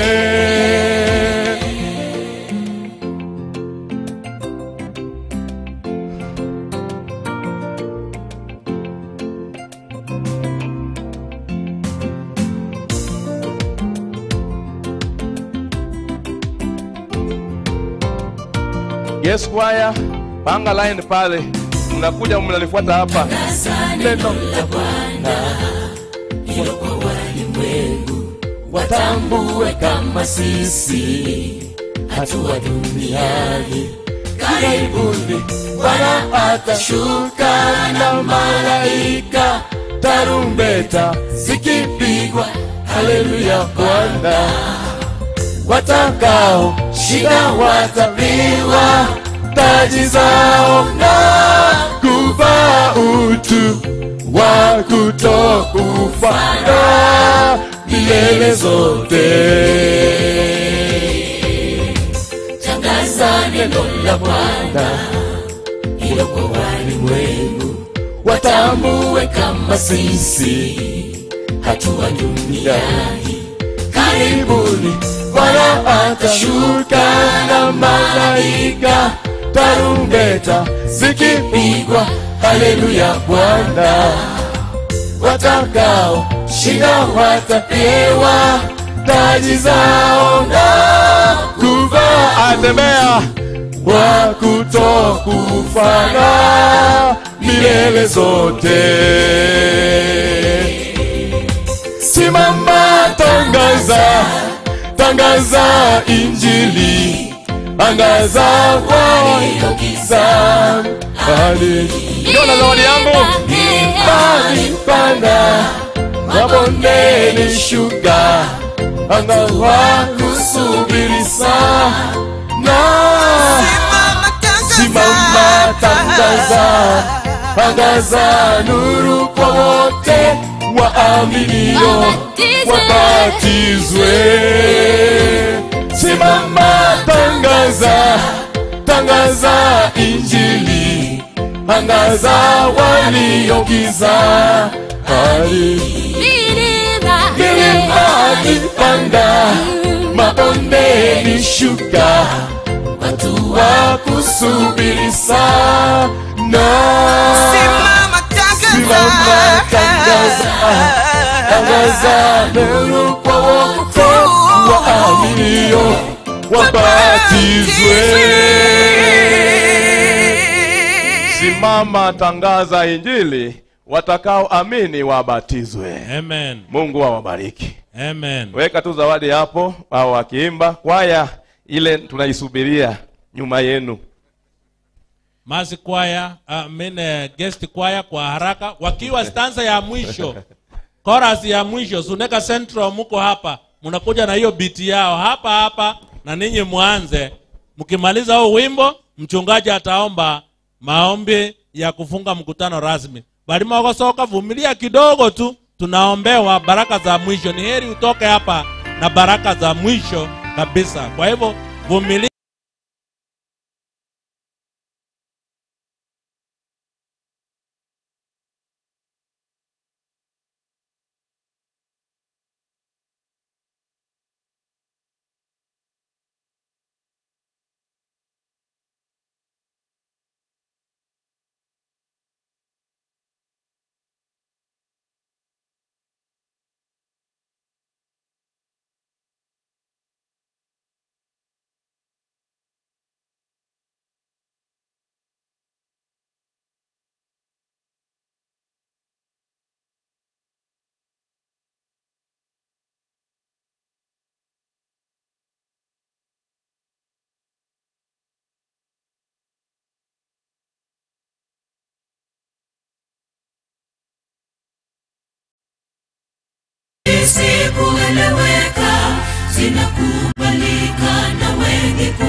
ajili ya ukweli zisizoharibiwa kamwe na uovu, zisizoharibiwa kamwe na uovu. Tunahitajika kuomba kwa ajili ya kuwekewa Roho wa Mungu kama tiba ya roho zenye ugonjwa wa dhambi, kweli za juu za ufunuo zilizo wazi na rahisi kueleweka, zinakubalika na wengi kuwa zinatoa kila kilicho muhimu. Lakini Roho Mtakatifu akifanya kazi kwenye akili, anaamsha tamaa ya dhati kwa ajili ya ukweli zisizoharibiwa kamwe na uovu, zisizoharibiwa kamwe na uovu.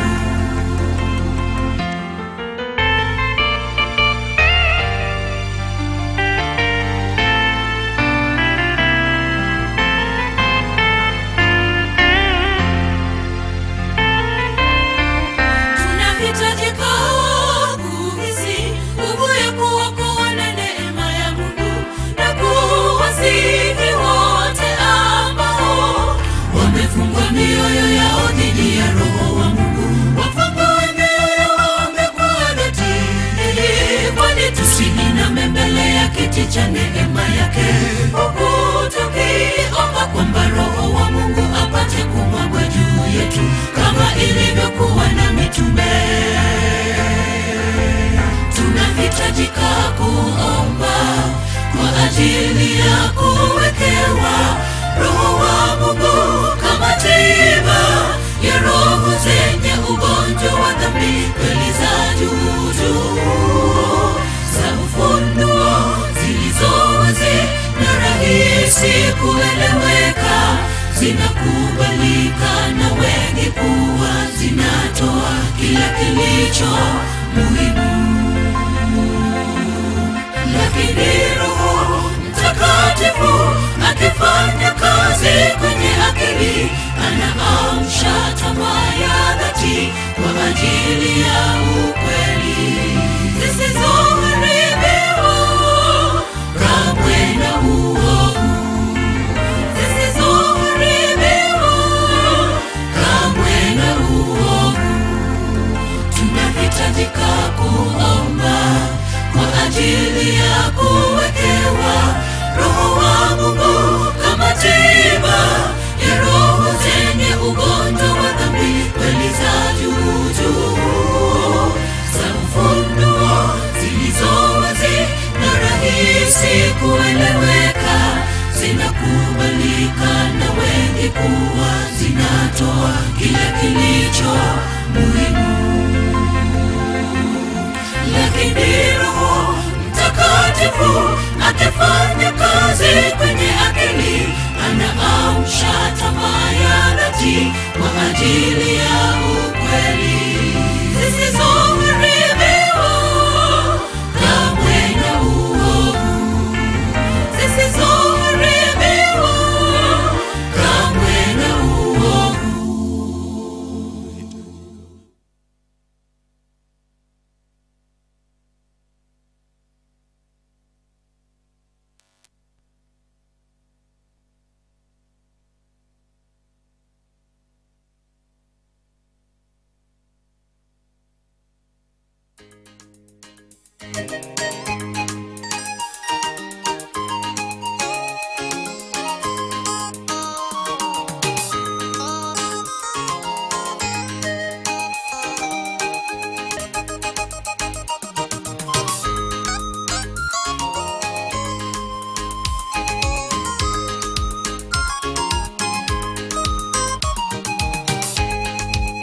Mwokozi Yesu alipofufuka, amewaambia wanafunzi wake, naenda kwa Baba yangu. Mwokozi Yesu alipofufuka, wanafunzi wake, naenda kwa Baba yangu. Msitoke Yerusalemu, bali muingoje ahadi ya Baba yangu. Msitoke Yerusalemu, bali mungoje Roho Mtakatifu.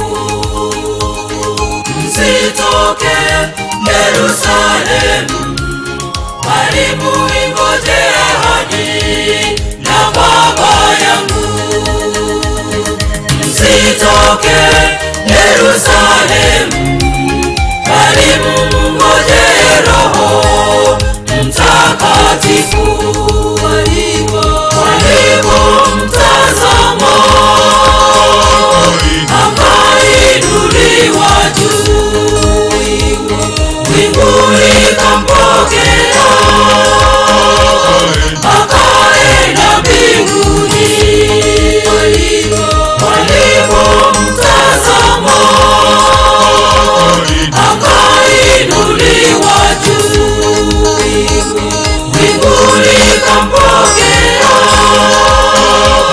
akaenda mbinguni.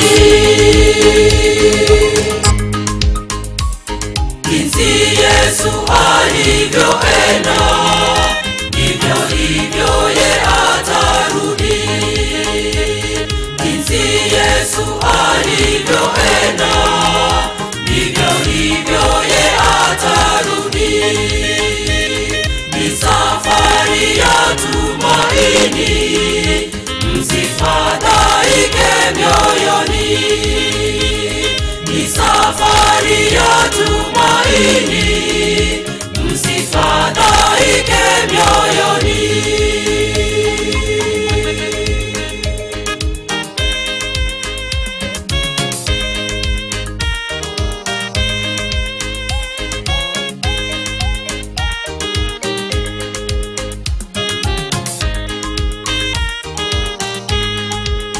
Nasi wapendwa tunawaaga,